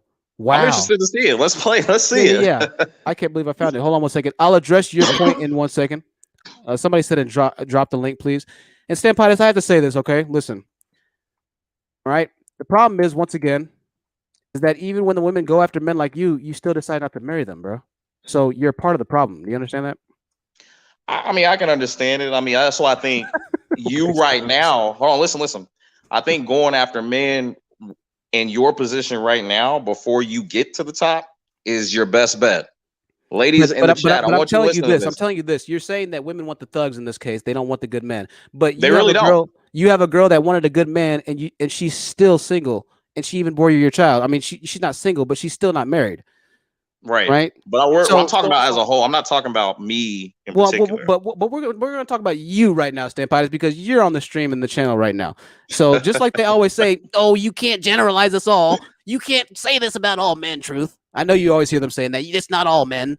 Right. We're going to talk about you right now. Let's not talk about everybody else. Let's just talk about you. Even the good men, such as yourself, still leave them to the statistics. Now let me show this really quickly. If you want to join the panel, I just posted the link. Did I post the link? Maybe I didn't. Let me post the link one time. I'm sorry. Excuse me. Okay, I did post the link. Somebody just joined. Loving Homes, I'm going to place you on mute really quickly, and then I'll go ahead and let you speak. Let me share this so y'all can see this video that I'm talking about. And it's pretty genuine. You'll be able to tell that it's genuine. Just really actually happy that I found it. Don't mind the videos that I watch on the side here. And we're going to talk about all these Negroids cheering at the fact that Derek Jackson cheated on his wife. Negroids are celebrating to the heavens and beyond that Derek Jackson cheated on his wife. Negroids are throwing a freaking heyday in the streets. Haircut and you got your life together, I would date you. You would? Yeah, but you have to get your life together, okay? Can't you have a number or anything? I'll come back in 2 weeks. You got 2 weeks to get it together, okay? Yes, good. Yeah, okay? All right. But no drugs, nothing. No smoke. Let's play it again. If you haircut and you got your life together, I would date you. You would? Yeah, but you have to get your life together, okay? So if y'all couldn't hear that, I'm sure you could. Could y'all hear that okay? She said, if you got a haircut and you got your life together, I would date you. If you got your haircut and you got your life together, I would date you. Stampitis, shake your head. Could you hear that okay? Just shake your head, yes. All right. If you got it, that seems like a pretty real video to me. Right? So niggas gonna be like, oh, you're making this up. That was cap. You're making this up, Truth. No, I don't make anything up. I'm truthful. From the beginning to the end, I'll be truthful. Even if it hurts me, I'm gonna be truthful. She said, if you just did your hair and got your life together, I would date you. She sounded like a Latina once again. That's all women are saying, dude. Just like you, Stampitis, you got your stuff together. You got a girl. You didn't marry her, but you got a girl. Now, I'm not going to go into you. I know it seems like I'm bashing you, but I'm trying to prove a point still that the good girl went after you, and she's still a part of the statistics right now. But you as a person are a living representation that if you are the good guy, you can have a girl. So why are you still actively fighting and trying to die on the hill of the black men who aren't even in your position? I'll let you answer in 1 second. The Loving Holmes, welcome to the chat. Then Loren will go, and then Stampitis, I'll let you have the floor. Loving Homes, thank you so much for all of your support. Hi. All right, I good to missed see you you, again. Honest. It's good to see you again too. But Thanks I so much. just wanted to say, like stampitis, not trying to be rude, but like statistically it's shown like why a lot of black women are single is because some black men don't want to be on their ish. And it's just like they want to tear us down because we refuse to just settle and procreate and keep on making these babies when most of y'all don't have nothing to offer us just to go around with big bellies and pop out all these kids for no reason at all. But y'all not okay with putting a ring on our fingers, but y'all was okay with putting babies inside of us. That's why most of us are being more logical instead of settling, because we want the best option for us. But that is all my take on it. I want to pass it to Lorraine. That's all I have to say to you, Stampitis. So think about that, okay? Excellent, excellent. Well said, Loving Homes. Loren, the largest contributor and supporter, one of these largest contributors and supporters to the channel. Guys, be on the lookout. We have something very special coming. I don't want to say too much, so I'm not going to say too much. Loren, it's so good to have you back. Thank you so much for everything that you've done for me and for us on this channel. What did you have Yeah, to go ahead? it's good to be back. It's good to see you. It's been a Uh, long time, and the Manosphere has been, I don't know, it's been hot and boiling for a while now. I've been following a lot of different stories, a lot of different stuff um, that I've been seeing and stuff like that. But I don't know. I want to ask Tempitis, why do you think women lie more? Like, what do you mean? Because you said something about if we were honest. What do you mean by that? I think as far as when it comes to relationships, if you were more honest about what you really wanted, you would be in a better position. Like, all right, the honest truth is telling you, right? Leave the black man alone. And this is addressing both you, the lovely Holmes, and Loren. So why wouldn't you go outside of your race and get better, seeing how black men are so bad? Why do y'all continuously go for black men? And this kind of addresses what you're saying, Miss Loren. Like, y'all are not honest with yourselves. You don't even know what you want. You claim you want this, but you don't really know. You don't know what you What? want Have you because not heard of the whole divestment movement? People, black if you women look, I'm are talking about, well, if you look at the statistics, right? Y'all still, by large, don't date outside your race. You really don't. But the that ones who is do, true. okay, I want you to put this into perspective too, because the honest truth preaches go outside your race, and I'm assuming that he means go for whites. But if you look at the statistics, right, black women and white men are the least married. They last the longest, but they're the least married. White men really don't want you like that. I've been in white circles. I hear how they talk about you. Just pointing that out. But I'll mute myself and let you guys respond. I'll say this, and Loren, I'll let you go after. I'm in Okay. Texas, man, and so I'm with the good old white boys. All right, I'll say this. I've heard them specifically say that they love dating black women. Moreover, because black women tend to be a certain way with white men. A lot of black men complain about this, but there's a reason that this is the reason. That reason is because white men in general are more on their than black men are, right? So they can walk in their femininity to a different extent that they can with more black men. Now, once again, black women are damned if they do, they're damned if they don't. Just like Nia said, they're race loyal. They've been loyal to Negroids for the past 400 years, right? And the divestment movement, like Corinne brought up, has just now started getting traction. This has not been going on for the past decade. This has been going on for like the past 2 years. All right. This is a very new movement. And so the goal is to get more women to understand and to wake up to the fact that, yes, black men aren't probably your best prospects. But even so, I don't just emphatically state to not date black men all the time. A lot of my content on this channel is geared towards still you as a man being the best man that you can be, which is something that the Manosphere never talks about. The Manosphere only wants to coddle you in your failures. They never tell you to be better. And more often when they do tell you to be better, when channels like Man of Tomorrow has a financial Bitcoin type stream going down and there's 20 people watching on a channel of 22,000 subscribers, that's a problem, right? And so that's why I have the position that I have. It's not just to hate on black men all in general. It's not that at all. It's also to let black men know that they need to do better in life, right? And if they choose not to do better in life, then yes, black women need to stop being so loyal. But you can't just begrudge black women for being loyal to black men. There's nothing wrong with race loyalty. The wrong thing is, or the problem here is that we need to start waking them up that their race loyalty is going to be the death of them, that their race loyalty could be harming them. You say that white men don't like to date black women. I don't know. I'm not a white man. I can't speak to that. I can tell you that my own cousin, who's a black woman, is married to a white guy. I mean, her name's Deidre. So, but past that, one more thing, Lauren, past that, most black women don't even consider dating a white man. So they would never know to begin with, right? They just don't. Most of them are too race loyal. Go ahead, Lauren.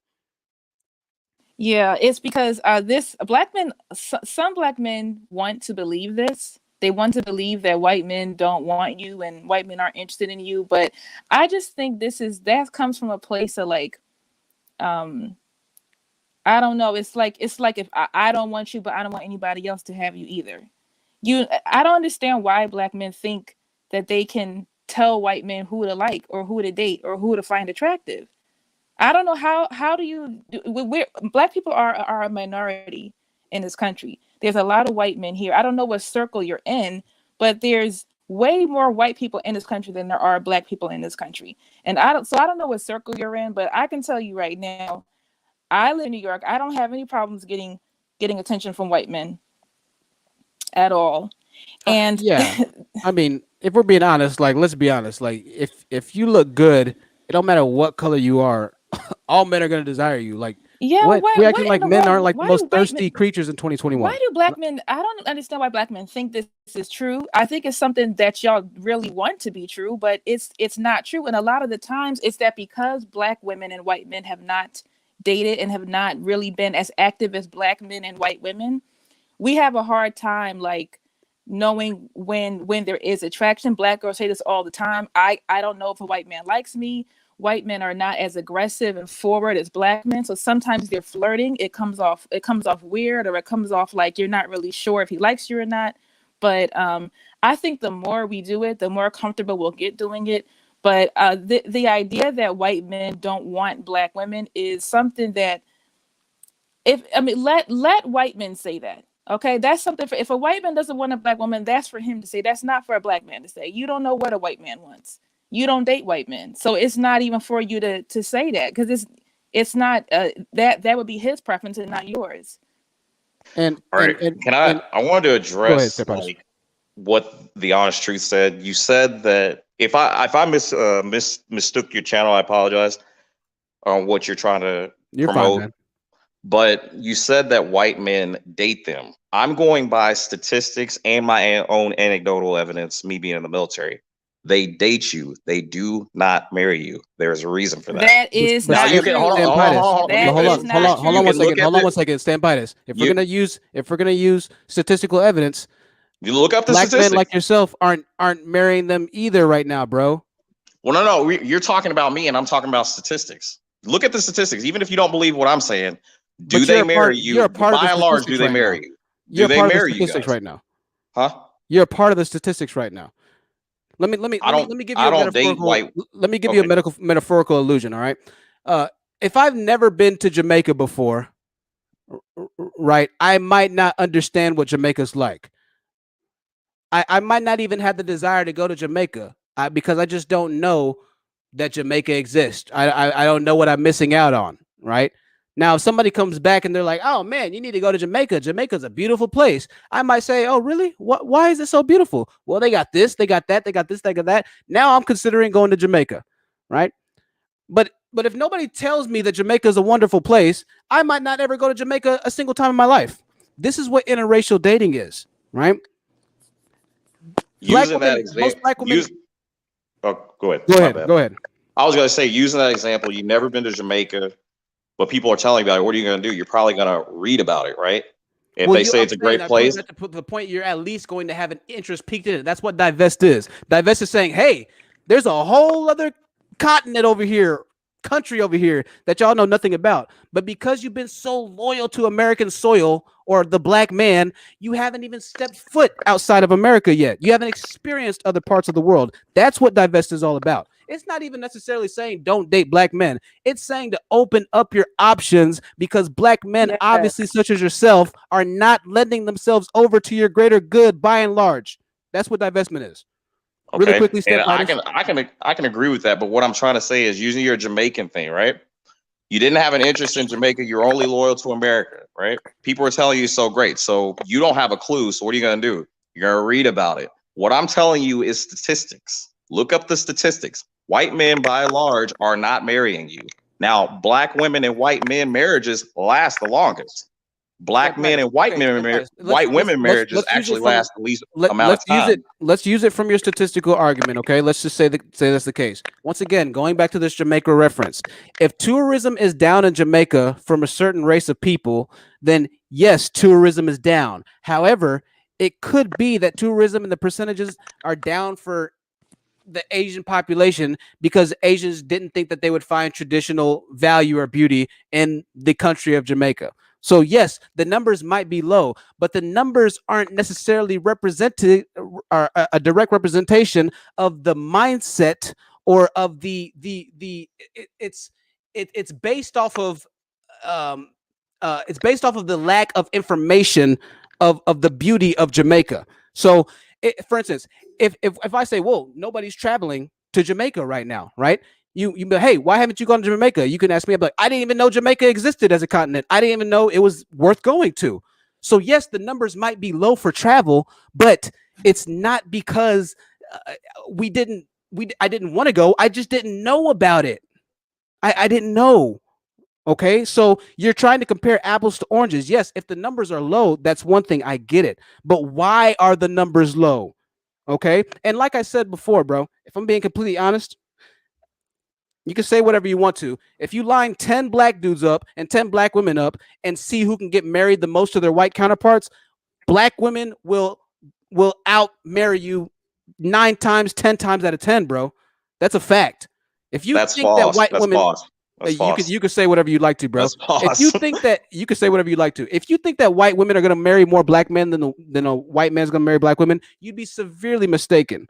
Unless you are part of the numbers, bro. Look at the numbers. Google the numbers right now. Bro, I'm not going to Google the numbers because we always use statistics and numbers and this and that. I've argued, and you know why I don't use statistics on this channel. I don't use statistics because you can get a statistic for everything. All right. You can get a statistic for everything and you can flip it any kind of way you want to. All right. If we're going to use statistics, I'll tell you that most black men don't earn $40,000. All right. They're not even worth a damn. So those are the only statistics I stick with. All right. I'm telling you the information on why these numbers is low is the reason why the numbers are low. Black women have been loyal. That's why the numbers are low. Black women haven't been chasing white men for decades, and white men are saying, no, we don't want to marry you. They're just now starting to go after white men. There are women on this channel who are black. Like, boy, whatever. She's married to a Latino man. There's my cousin who's married to a white man. This chasing the white man thing is a very new phenomenon. The vest is very new, right? It hasn't been going on for even 5 years at this point. So you can't say the numbers are the numbers unless we've at least had 20 years of aggregate study for these numbers to be representative of what they are. Because socially, black women have been trying to stick with black men. They haven't been going after white men for the past 20 to 50 years. This is very new. Okay, so hold on one second. I'm going to let a couple of other people talk. Nova joined, and then Blacklight Revelation, you can go right after. I'm sorry, Kier. My bad. Kier, then Nova, then Blacklight. Welcome back, Kier, and thank you for the email. Oh, you're welcome. I forgot how to unmute. Hi, how's everybody doing on the panel? Great, Kier. It's so good to have you back, and thanks for the email once again. I appreciate you checking up. It means a lot. You're welcome. I just wanted to check and make sure you're okay. I'm glad that you're back. Oh, definitely, Kier. Yeah, we're back. We're back, and we're going stronger than ever. You know, a lot to say, a lot to be said. Got a lot of ground to cover, and so yeah, definitely stick around. Did you have a question you wanted to ask Dan Pitus in particular, or did we want to go ahead and go to Nova really quickly?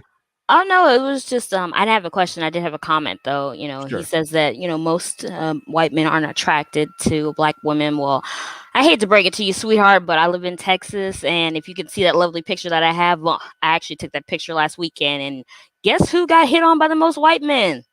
That would be me. And yeah, he's going Everybody's to come back. eyes were on me that whole time at the restaurant. It was fantastic and great, and it was a sea of multiple men, black, white, Hispanic, Asian. All eyes on me. It was a good weekend. Definitely. And he's going to come back, Stampitis, and I don't mean to speak for you, Stampitis. I'll let you go. I'm sorry. But, and Kira, thank you for the comment. I'm going to put you on mute. And he's going to say, well, nobody decided to marry you, right? But like I said before, this is why we're trying to tell black women that you need to look out, because white men will marry black women, Stampitis. That's just the brutal honest truth. It's just me. Welcome. I'll let Nova go, then Blacklight, then it's just me, and then Stampitis. You'll have a lot to respond to, I guarantee you. Nova, welcome to the chat. I'm glad to have you here. Thank you for waiting. Hello, everyone.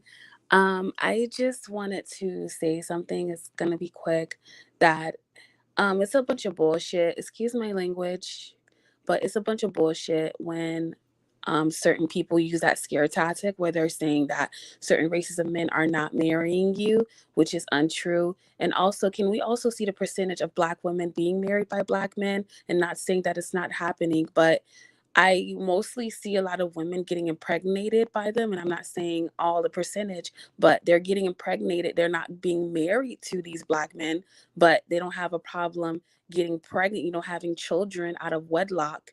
And it's like, and like I said, it's a scare tactics, because I've seen it everywhere on every platform where they'll tell you that these men don't want you, they don't like you, they don't, they're not attracted to you, all this bullshit. It's not true, ladies. Please, like I said, weigh out your options and don't listen to it, because when I go out, I don't have no problem attracting another race of man. In fact, they love me, they compliment me, and they pay for me. But go ahead, continue. Thank you.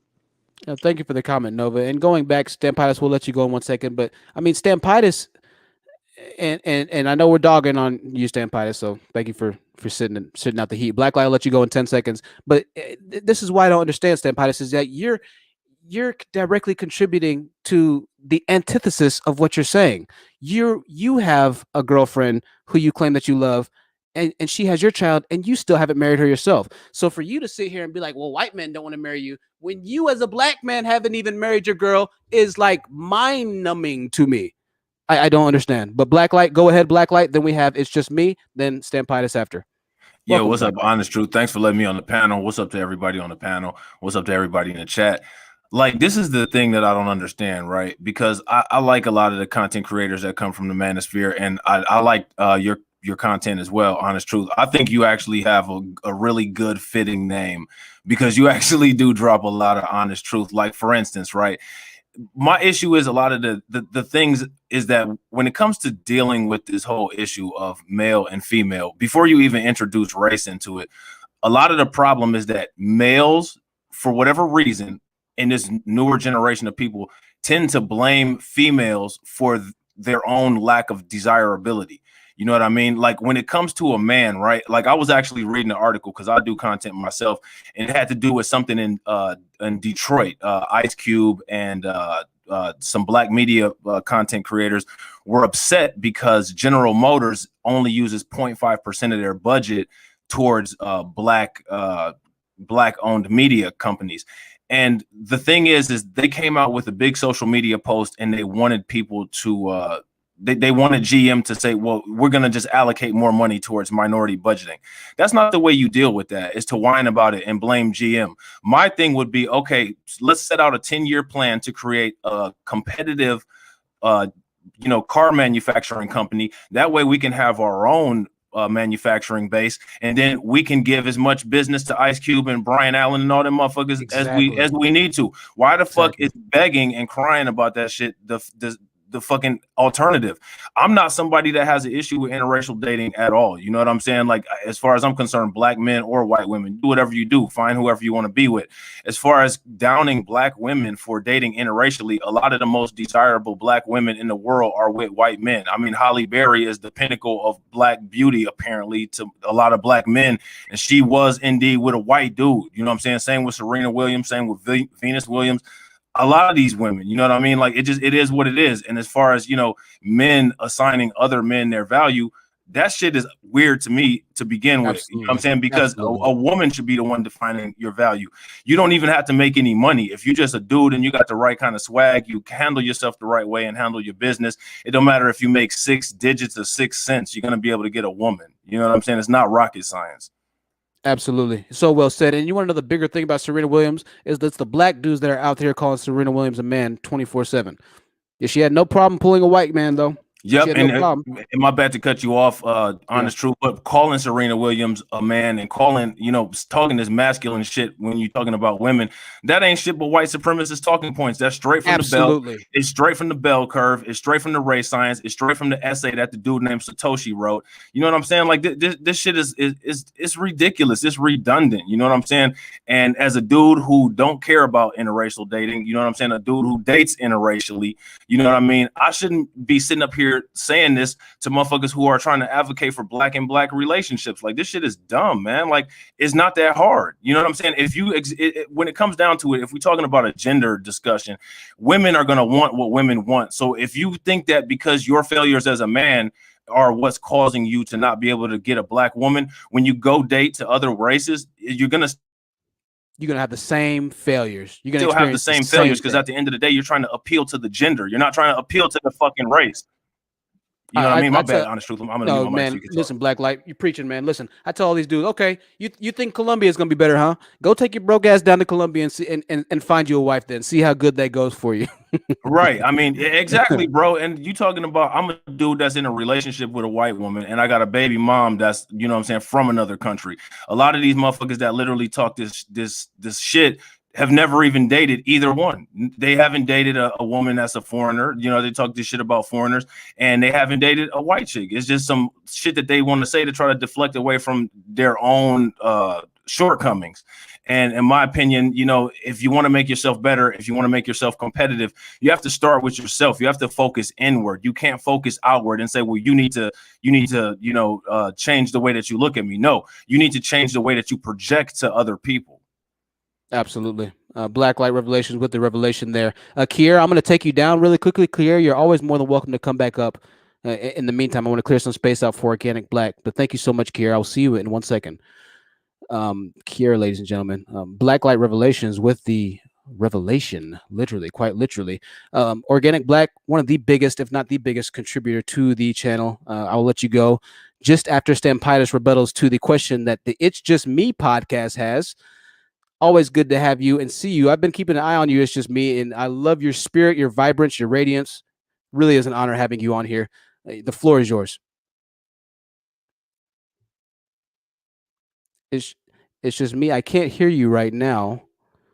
Now you're on mute. Okay, so now you're unmuted. Maybe. Can anybody else hear her? Let me see. I don't think so. Address myself.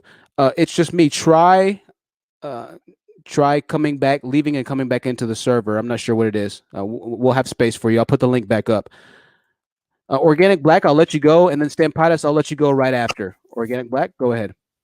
Hey, how are you? I'm so good. It's good to finally be on a panel with you.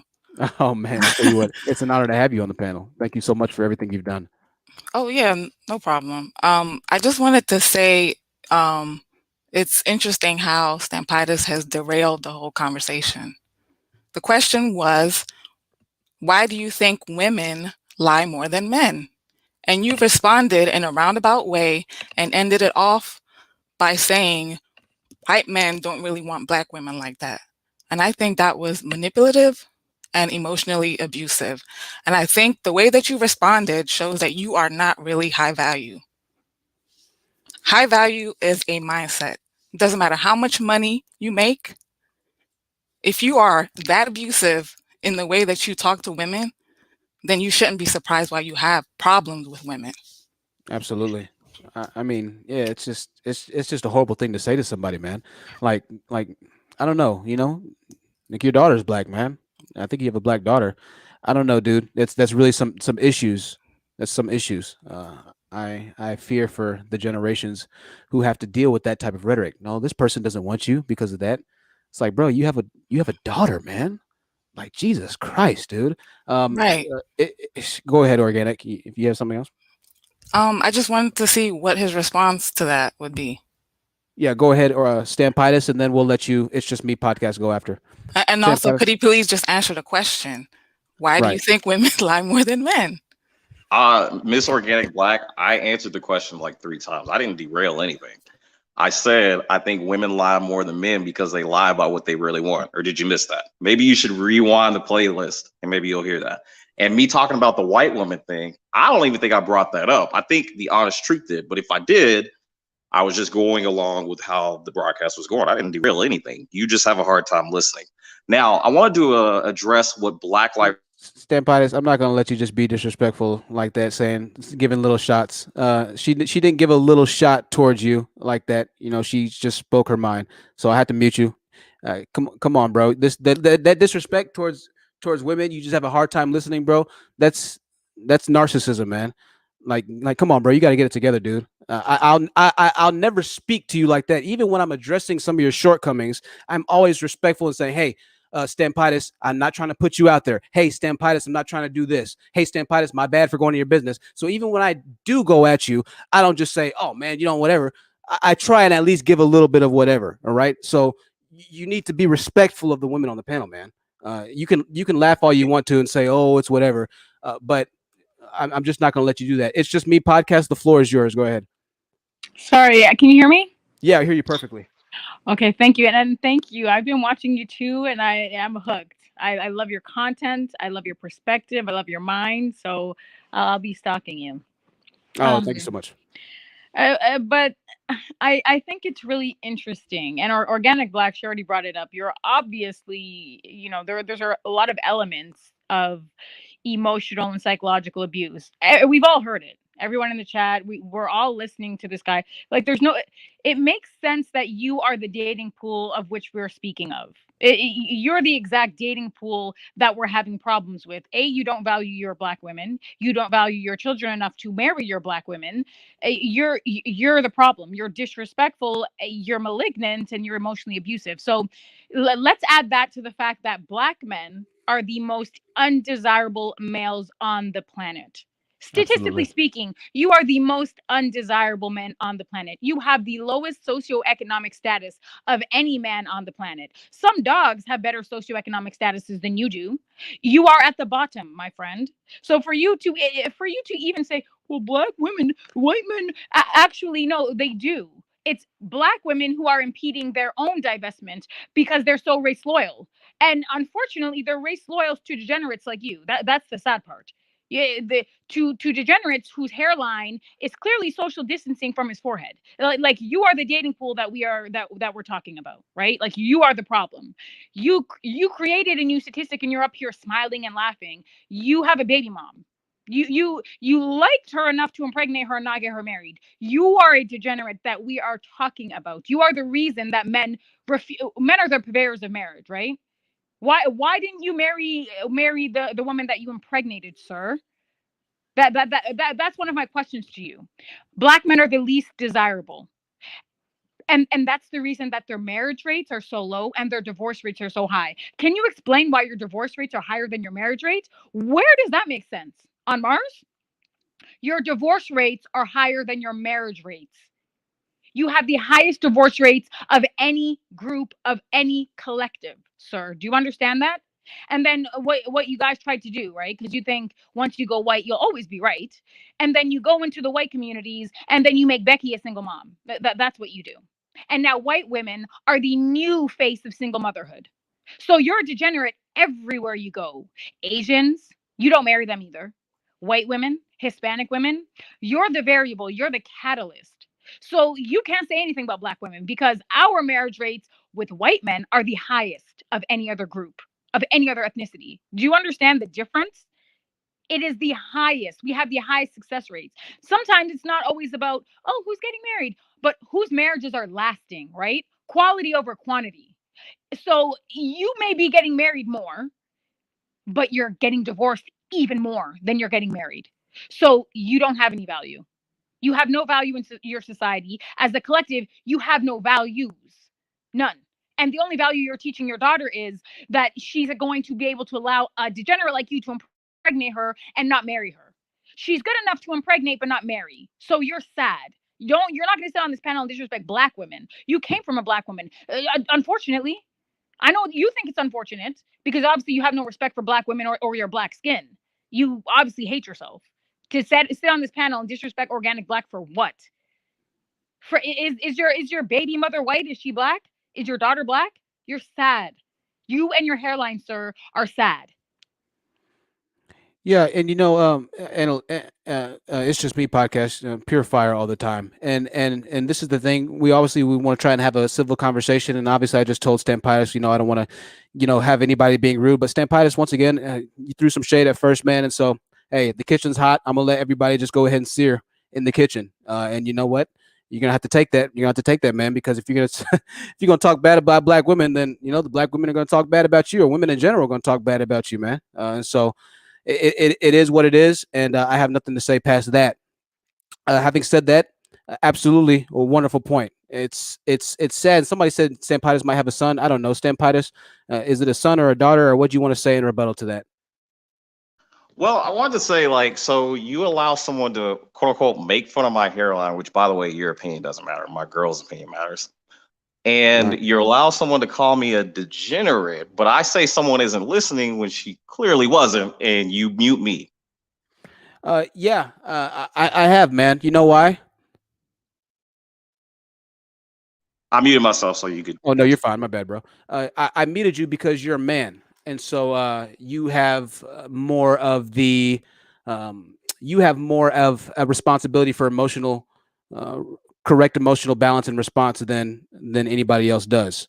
As a man, that is your job, and so I hold you to the same standards that I hold myself to. All right, just like I never go in on you like that. I don't have that desire to, and so I'm not going to let you go in on women like that.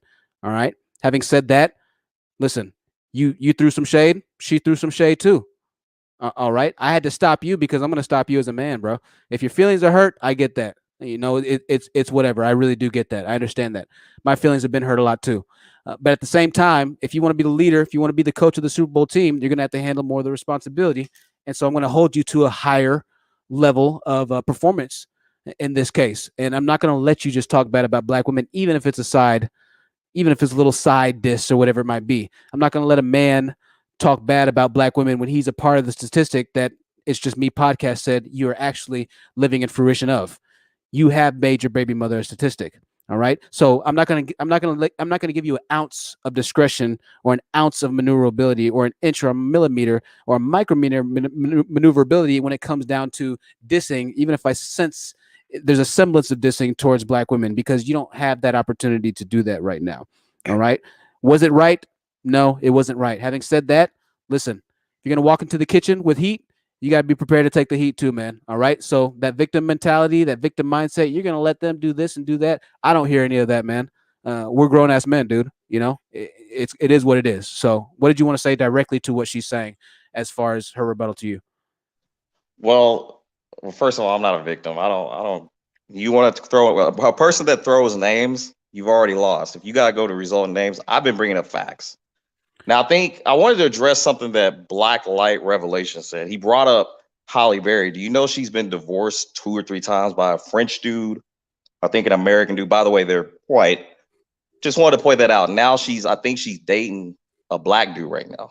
She's not even married. She was married to white dudes and she's divorced. Yeah, I'm aware of that. I'm aware she has the child support issues. I'm aware of all of that. Here's my thing, right? And I'm going to kind of bring It Is Just Me podcast into this. She brings up a good point about the creation of single mothers. And here's the thing, right? Everybody has their own story. And I spoke about the situation that I have. I have a Latina single mother. And here's the thing about that, because I can actually explain that.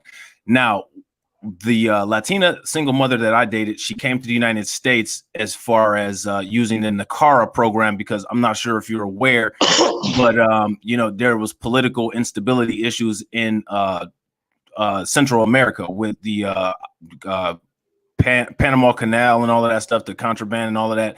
So there's a program that allows immigration, right? Now, as far as black men dating, foreign women per se, if you're dating a woman that doesn't happen to be an American citizen, I'm going to tell you something about that. There's a lot of court cases that goes into that. You have to go to the federal court at the least, maybe, 3 or 4 times a month. It costs a lot of money to get an immigration lawyer. You have to get an I-9, you have to get work permits, you have to get visas, you have to make a whole lot of processes. And then before all of that, you know what I'm saying? After all of that, then once there's a green card status or something like that, you might be able to get married. It depends, because each country has their own immigration policy. But the thing is that as far as it went at that time in my life, you know what I'm saying? I'm in a relationship currently, but at that time in my life, I was willing to do all of that. I provided all of that. I paid for all of that. You know what I'm saying? But the thing is that my baby mom, she was a registered nurse as well. So she had her own means of doing things. But if I didn't provide what was necessary, she wouldn't have been able to contribute her part to the family that we had, because we had 2 children. Now, my thing is, like, when you go to a different race, or when you go to a different woman or whatever, you're going to have the same problems. There's always going to be responsibilities. Those responsibilities may take some different form. If you're not able to keep up, like, everybody likes Kevin Samuels, and I might upset a lot of people in here, but I'm a Kevin Samuels fan. I enjoy his content. I know Honest Truth doesn't like everything that he says, but on the Fresh and Fit podcast, Kevin Samuels said the world's not fair. It's a competition. But what I don't understand is how people don't look in the mirror and listen to what he says, because the world is not fair and it is a competition, which means that as a competition, we have to keep up. So as the man, you need to be able to keep up. If you can't keep up with paying bills, you know what I'm saying? If you can't keep up to taking care of your male responsibilities, then you're not going to be able to keep up with the ancillary responsibilities that come with, quote, dating a foreign, as far as getting that person naturalized or becoming a citizen so that you can have a functional family unit here in the United States. That issue is indeed there. And the fact that people don't talk about that, it actually shows that this is just more of a fantasy thing than actually talking from an experience standpoint. That's all I wanted to say. I mean, you brought up earlier that Halle Berry's with somebody white, and she's been divorced 2 or 3 times by somebody white, and she's actually with somebody black. That's what I was trying to bring up. But if you're using your logic, then she wouldn't have been able to get married at all because she's a black woman to a white man, right? So, but she has been, and she's not the only one. There's a lot of black women out here who are starting to get married to white men. Like, this 2021, and I mean, literally, we are in the moment where races are really merging and melting together more than any time in the history of the United States. Also, Black Light, yeah, I despise Kevin Samuels for the most part, and I would advise you to stop watching him because there's nothing really at this point that he can offer to benefit you. And and to your credit, in the very beginning, he was telling black men to get on their stuff and to get better and do better, and he didn't blow up. He only blew up when he started hating and disparaging black women and calling them linebackers, and then joking on them. And I'm a PhD thing, so. Yeah, I get that it could be entertaining. I get that it could be entertaining, but listen, the reason he blows up now is because he's hateful towards black women, and so it's just be very careful with that. Yeah, man. No. I would absolutely 100%. And you can look at the analytics and the trends and tell that what you're saying there's absolutely a lot of truth to that. So I totally agree. Man. Definitely. It's Just Me podcast. I knew you had something to say, Stampitis. I'll let you go after It's Just Me. Organic Black, feel free to chime in before Stampitis does. It's Just Me. I heard you say something. My apologies. Oh no, because he keeps on talking about who Halle Berry is married to. I'm not really sure why you're using this as a point of reference, because once again, black men's divorce rates are the highest of any other group of men. Do you not understand? Why are you talking about? You're hyper focused on women and their maneuverings and their lives and what they're doing. It's very sad. I don't know if you identify with women, if you're competing with women. I'm not really sure what your deal is. And I'm not being disrespectful. I'm being inquisitive, to be honest, because you keep talking about black women or biracial women, because she's biracial. But let's not forget that she was married to black men before she even married white men. And they were even more degenerate. So what's your point in bringing up the fact that she was with white men and no longer is? What's your point? What are you trying to validate? That white men can be just as degenerate as black men? Who actually I should say that they can't be as degenerate because they actually have means and they're able to provide. So black men are degenerate on a different level, right? They're kind of at the core of the universe, right? They're like below the surface degenerate. So what are you trying to get to, sir? Is my question. What's your point? Why are you bringing up Halle Berry? Why are you worried about who thinks that black women are desirable? Well, what's the point? Why? Dang, It's Just Me podcast. You're like so mad. You're like, not listening. Blacklight Revelation brought up Holly Berry, and I said I wanted to address what he said earlier. He said Holly Berry was with someone white, and I corrected him and told him she's actually not. She's with someone black right now. Okay, so off of everything that we've said on this stage, right? All the statistical data that we have intimated to, you have nothing to say about that. You've only focused on Halle Berry out of everything that we've said. All of the Ma'am, I've been doing nothing but bringing up statistics. What are you talking about? Right, what are you but talking about? you failed to talk about the Oh my statistics God. of your own group. What about the statistics for your own group? What about the violence that your group of men are pervading in their communities?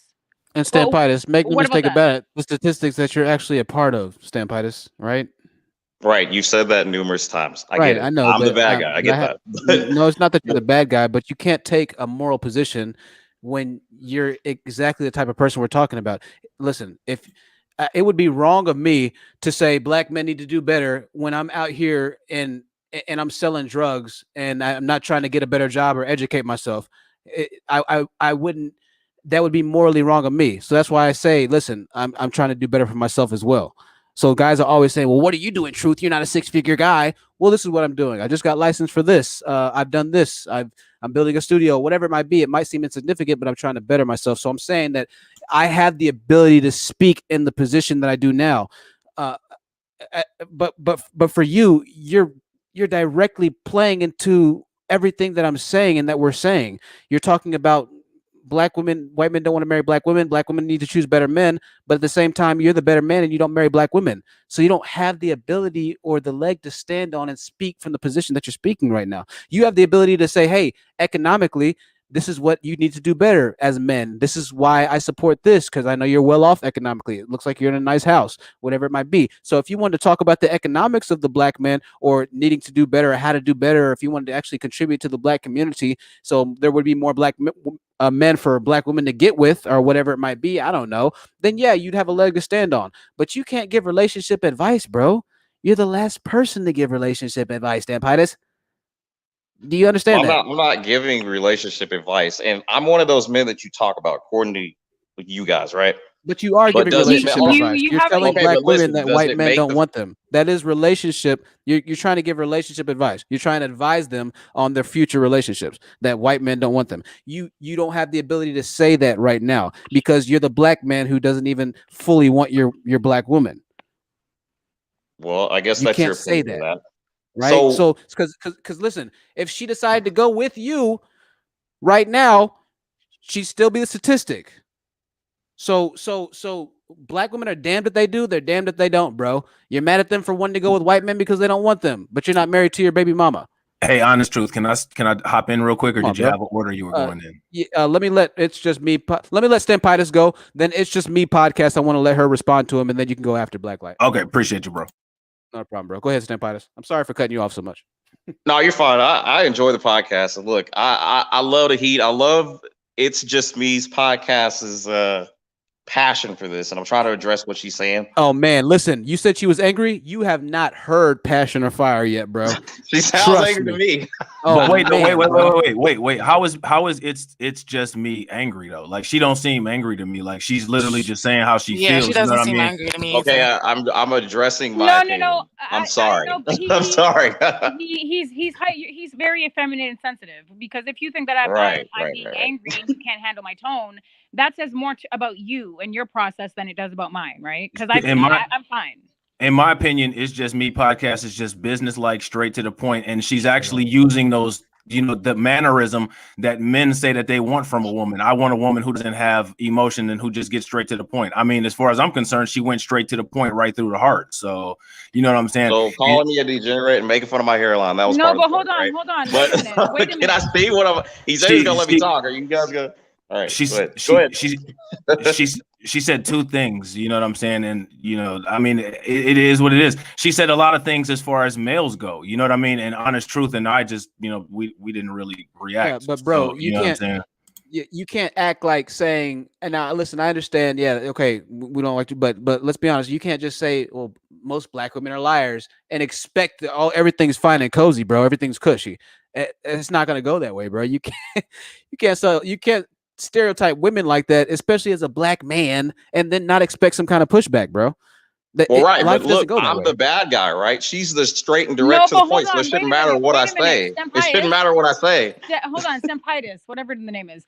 You're not going to get on the panel and belittle and disrespect Organic Black when she was being very respectful. She was simply highlighting behavior that she observed and she heard. And you came and you said that, oh, you must not have heard. You were very belittling and condescending. And that's not the type of time that I'm on. If you think that you can give out that kind of energy, you're going to get it back. But the problem with me is you're not my intellectual equal, so you're not going to like it, right? Because you can't push back on any of my talking points and any of the things that I'm saying, and you don't like it, right? So that makes me angry in your mind. That's the problem that I have. You're not going to do that. Not if I'm on the panel and there's a black woman on the panel, it's simply not going to happen.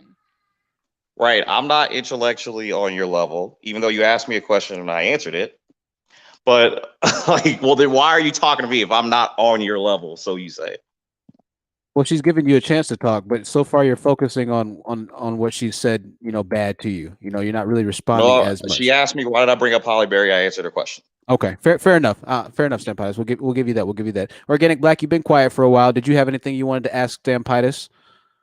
Well, I just wanted to circle back to, I think the first time that Stampitis was on your show, he was in his car and he was just giving a little bit of his background, and he was talking about how he agrees with Kevin Samuels, and he was saying that he agrees with Kevin Samuels' approach and his talking points, that these women think too highly of themselves and they need to be brought down a notch or something like that, to that effect. And my thing is, it's just interesting how a lot of the men who claim to be high value or claim to be the good ones still suffer from internalized misogyny, where they feel like women are beneath them. Right. Women do not deserve to be happy. Women do not deserve to have their own standards. And they just feel like women need to be brought down a notch. Like, what is that about? And Hey, that's Organic. like, not just the bad ones, it's even the ones who claim to be good men think this way. Right. Can I ask Organic a question? Yes. Okay, so Organic, I just want to ask you from your standpoint, because I've never understood this comparison. If everything is about competition, right? It's about competition, I always reference that Fresh and Fit podcast. So if it's about competition and we're going to tell people life isn't fair, compete and don't complain about when competition benefits you in a specific way, I don't understand why there's this whole competition with women and the men aren't competing with Pookie, Ray Ray, and Chad. Because if it's a competition, then Pookie, Ray, Chad, the high value man, people like me and Honest Truth, we should all be competing against each other. And at the end of that competition, none of us is the prize. I'm not competing against Stampitis for the honest truth. I'm not like that. You know what I'm saying? Like, we would be competing against each other for women. And in this panel, if you were to place a Pookie, Ray Ray, and a Chad there, we would all be competing in this line against each other for women. So, I don't really understand that. You know what I'm saying? Like the complaints about the whole Pookie, Ray Ray thing and all of that. If it's all competition based, then I don't understand why aren't people competing? Why are we expecting people to change the rules? Why are we expecting a 10-second or 10-foot or 10-mile or 10-day head start? Why aren't we just competing and building ourselves to the way where there's no question of competition? We dominate in every aspect. That's the issue that I have. Yeah, and I think it relates also to what Is It Just Me podcast said about these men. They also know they know so much about Black women's statistics and nothing about their own. And it's because these men, if you were to compare your own statistics to other groups of men, you would be at the bottom. Right. So the only other person you can look down on is Black women. And that's sad. That's very sad. That's taking the easy way out. That kind of logic is the same logic as transgenders playing against women in sports leagues, in my opinion. Right. Yep. Definitely. I want to let Mocha Mommy address whatever concern she has. Mocha Mommy, great content creator as well. Be sure to check out her channel. I'll try and get the link in the description box. Mocha Mommy, welcome to the panel. Thanks for the wait. What do you have to add? Hi there. Thank you for having me on. Hey, Mocha. Not a problem. Glad to have you. So one of the things that I had kind of wanted to address was why more Black women don't divest or don't date interracially, but just understand that in most races, most people don't date interracially, right? So technically me and like your sister, we're kind of like the odd ones out, right? Because it's just something that most people of most cultures don't do. So to say like, why don't you guys do that? Well, you know, because that's what because most people don't. But as far as like why more Black women aren't divested, I mean, I can just say this like from a professional level, on a personal level. Like if I talk to like my aunts, my grandma, typically they were also in the nursing field, right? They would say like, hey, I know an Omega Psi Phi who's got a private practice. Hey, I know a Kappa Alpha Psi who works at this hospital who can help get you in. Right nowadays, I can't do that with this next generation coming through, right? The next generation of women coming under me, I now have to teach them to compete on the economy because we're no longer under that umbrella of professional Black men who once had private practices who would then take Black nurses on. And it's the same thing on the personal level. Like I'm having now to, when women kind of ask me about relationships and things like that, I'm having to talk to them about like intercultural communication. I'm having to talk to them about different places to go and different things to do with their dating profile, because it's not like we have that umbrella of Black men to choose from. So this is a whole new lesson. And if you think about it, I'm only in my 40s, you know, so it's not as if this is lessons that have been around for generations. These are those of us who are older, kind of researching this and not making it up as we go along, but we're learning this right alongside the millennials and the Gen Zs that we're entrusted to mentor. So I hope that you understand, I hope that clarifies that a little bit more for you as to why Black women don't just up and divest, because it's a process that generations of conditioning and generations of the way things worked are now changing. So it's just a really unfortunate reality that I'm having to prepare Black women for. Absolutely. You know, and it's it goes to the old adage, you know, if a habit took 50 years to develop, it's not going to go away in 50 days, right? We're talking about Black women have ridden through slavery with Black men. They were hung from trees with Black men. They have dogs attack them and bite them with Black men. They were killed beside Black men. They were transported from the motherland over to America with Black men. I mean, they've ridden through everything with Black men. And now they're at the point, now Black men are at the point where they're saying, oh, y'all haven't been loyal to us. It's like, bruh, bruh. I mean, Jesus Christ, how much more loyalty do you want from women amidst your failures at this point? I don't even blame Black women for being upset. And I told this story when I was at the store and there was a Black woman who just completely ignored me. We were in line. We were the only Black people in line. She completely ignored me. At first I was upset. And I thought to myself, I said, you know what? She probably ran into a Negroid at some point in her life that had dreadlocks that looked a little bit like me, that did some Negroid shit to her and pissed her off. I'm not even mad at her anymore. I know dude's gonna be like, oh, see, you hate yourselves. You hate yourselves. See, truth, see, there you go again, pandering. Nah, because I've had Negroids that look like me do some really effed up stuff to me. So, I understand. They've given us a bad name. A lot of Negroids, 35% of Negroids have a felony conviction. 35% of Black men have been in jail for felonies. Almost half of Black men have felonies. It's just an estimate. I know I don't use statistics all the time, so don't destroy me, Stampitis. But it's just an estimate. It's like, yo, when I walk into a store with the backpack on, I say this all the time. All right. I don't like the fact, but hey, it is what it is. So if you're going to try and hold Black women to this godlike mythical level, then you cannot, and like we had a couple of people say on the panel, you can't not acknowledge just how messed up Black men in America are. You have to acknowledge that. You have to. It's not fair for you not to. You know, and so beating up on women all the time and women this and women that, women this, women that. It's like, dude, all right, man. I know the women are bad. I mean, fuck, man. I mean, okay, bro. Jesus. Miss Summers, welcome to the panel. What do you have to say to Stampitis? Stampitis, you can go right after Miss Summers.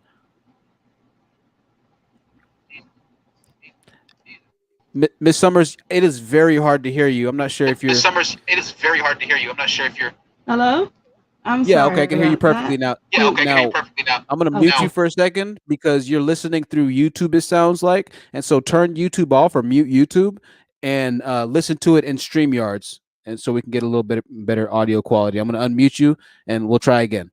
Go ahead. Go ahead. I think I am listening through StreamYard. All right, not a problem. Not a problem. Well, what do you have to say, Ms. Summers? Well, I was just, I'm kind of sick of the manosphere, womansphere sort of. I'm sort of sick of the division in that regard, and I just wanted to make a comment, like, why can't we take some of our indoctrination and turn it to our favor, like the Martin Luther King thing where we wanted to hold hands with the world? Maybe we should start forgiving one another and looking at each one of ourselves as individuals and holding ourselves accountable for our own aspirations and shortcomings. And, you know, instead of being so impatient and I'm so sick of the judgmentalism. That's the part that's really like getting on my nerves. It's like, everyone's pointing fingers and it's the man's fault, it's the woman's fault. We'll never get anywhere doing that. We got to stop and take a moment and remember that this mess was made way before us. And what we must... Oh, go ahead. I'm sorry. And what we must do instead is find a way to, I guess, separate from those who do not want to cooperate and make a cooperative amongst ourselves of those who do, and continue the same principles of self-correction and really holding ourselves to a standard. And then, you know, whoever needs the support or assistance, you know, extend to them, because this is getting out of hand. We're going to be extinct. We're going to become extinct. Yeah. I think really fast. That's a good question. I think it's a good question, Ms. Summers. I want to cut you off for a second. What you'd be essentially referring to as a utopian reasoning, right? Unfortunately, it'll never happen. Utopia would be perfect, right? If everybody followed all the rules in the Bible, then the world would be a perfect place. Don't kill, don't steal, don't commit adultery, don't lie, whatever. But humans, by default, by nature, are imperfect creatures, right? So everybody has their problems, their vice. In order for you to have the level of reasoning or exchange of emotions and relations and relationships, it would take everybody in that community, every single person, to act with emotional maturity and accountability. And what we're seeing is that most men in the community, in the Black community, don't have emotional accountability, even to where right now we're talking with men that come onto the panel that literally prove everything that we say, but they still don't want to just 1000% say, you know what, y'all are right? You're right. There's always a but or a this or that, and we keep going around in circles. And so in a perfect world, if we could just swing a magic wand, yeah, that'd be what we want to do, Miss Summers. But it's far more complicated, and we're far further than that at this point. So it's a little naive, like some of the comments are saying, but I appreciate the goodwill in that case. You know, unfortunately, we just don't have that magic wand just yet. So that's what I have to say to that. I think the bigger thing is, and I'll kind of bring up another point that I want to talk about is, I understand what she's saying to a certain extent. The problem and the reason why I do decide to go on the crusade I'm going now is because Miss Summers, and for those who think, well, why can't we just, I'm tired of listening to streams like this and streams like that and streams like this, is because it's going to be worse. It's going to be far worse before it gets better. And so irregardless of whether or not you like listening to streams like this, or you don't think that this is happening and you're part of the nation yet, or whatever it might be, it's getting ready to premiere in a movie theater near you. It's coming to a theater near you very soon. And so why I try and get ahead of it, and why the Manosphere recently tried to ban my channel for copyright strikes and take me to federal court, is because I'm getting ahead of this right now, and I'm trying to chop the head off the snake while I have a chance. Because I see in a couple years where this is going. And like you said, Ms. Summers, it's getting ready to be bad. We might just go extinct. Now, we're not going to go extinct, obviously, but the goal is to progress as a people. And that's exactly what channels like mine, Expose the Manosphere, Mocha Mommy, and other content creators who are listed as the featured content creators in the comment section after these live streams are posted, are trying to do. We're trying to wake up those who have ears and eyes that are willing and wanting to wake up. For the rest that continue to just argue, it does nothing but prove the narrative that I preach on this channel. For ultimately, everything that I do say is truth. I might not know everything in life, but I do know the truth. And I was raised to reflect and to live my life based on truth and nothing else. I'm not the smartest guy in the world, but it doesn't take a genius to know what truth is. So that's what I'm trying to perpetuate into the community. And for every man that listens, for every man like Blacklight Revelations that does listen to Kevin Samuels every once in a while, but still acknowledges that, hey, you know what? I like what I'm hearing here. And hey, you know what? This is good here. We start to make traction. And only when we start to make traction will that change that you're looking to be brought into fruition actually happen inside of the Black community. So you can't expect peace without war. This is the nature of peace. It doesn't just happen without people dying and fighting for it. All right. This is how it goes. Metaphorically, of course, Susan at YouTube. But I know YouTube's got my back right now, so I'm not gonna even lie. I love you, YouTube, and I love you, Susan. Blacklight, I saw you go unmute for a second. Did you have something you wanted to add? Yeah, I just actually wanted to talk about that whole extinction part. I think it's interesting that you brought that up because Exposed the Manosphere, and actually before he actually did his video, I actually did a video about a quote theory that I call red pill racism. And I don't know if anybody is familiar with, you know, the talking points of like the bell curve and different things like that. But there's a man, and his name is Francis Galton. And Francis Galton was a eugenicist. Now, a lot of people don't understand that Nazi Germany did a lot of eugenic experiments on the Jews, on the Roma people, all of the people who were subjugated during that World War II time period. Those talking points were actually taken from here in the United States. And people like to talk about feminism, but the thing is that Margaret Sanger was a feminist, and she actually got her ideologies as far as contraception and abortions. She got those concepts from Francis Galton, who was a eugenicist. And the thing that's insane is that a lot of the talking points that I hear, you know, when I do listen to like some Manosphere content creators and different things like that, they literally come from these eugenist movements. That's Absolutely. Where you get the whole testosterone thing. The same thing. Okay, so you got I wish that podcast. What was the woman's name with the pretty podcast or something like that? She actually brought this up when she was talking about the degeneracy. And the thing is that a lot of that degeneracy is based on this nonsense red pill racism or race realism, as they like to call it. And they talk about the testosterone content. Now they blame the testosterone content for, you know, the high crime rates and different things like that, low impulse control, low IQ, blah, blah, blah, blah, blah, the talking points that they use against men when you're not paying attention and when you're not on the same panel with them. You know what I'm saying? But then you guys turn around and use those same talking points against your female counterparts. You know what I mean? And I don't understand how you could use those kind of talking points against your female counterparts when, regardless of who you're dating, if you're with a white woman, if you're with a black woman, if you're with a Latino woman, you're still a black person. So genetically, those traits would go across to you as having, you know, just being a black male counterpart to a black woman. So if you're criticizing quote masculinity based on testosterone and all of that stuff, then you're literally validating their talking points as far as black men and the degeneracy and different things that we deal with. So how does that work? You know what I'm saying? The thing is that when it comes to improvement has to be improvement. And instead of worrying about what women are doing, motherfuckers need to worry about how to become more of a desirable and better and more competitive man. Absolutely. I agree. Absolutely. Well said. Go ahead, Milk Mommy. Well said, bro.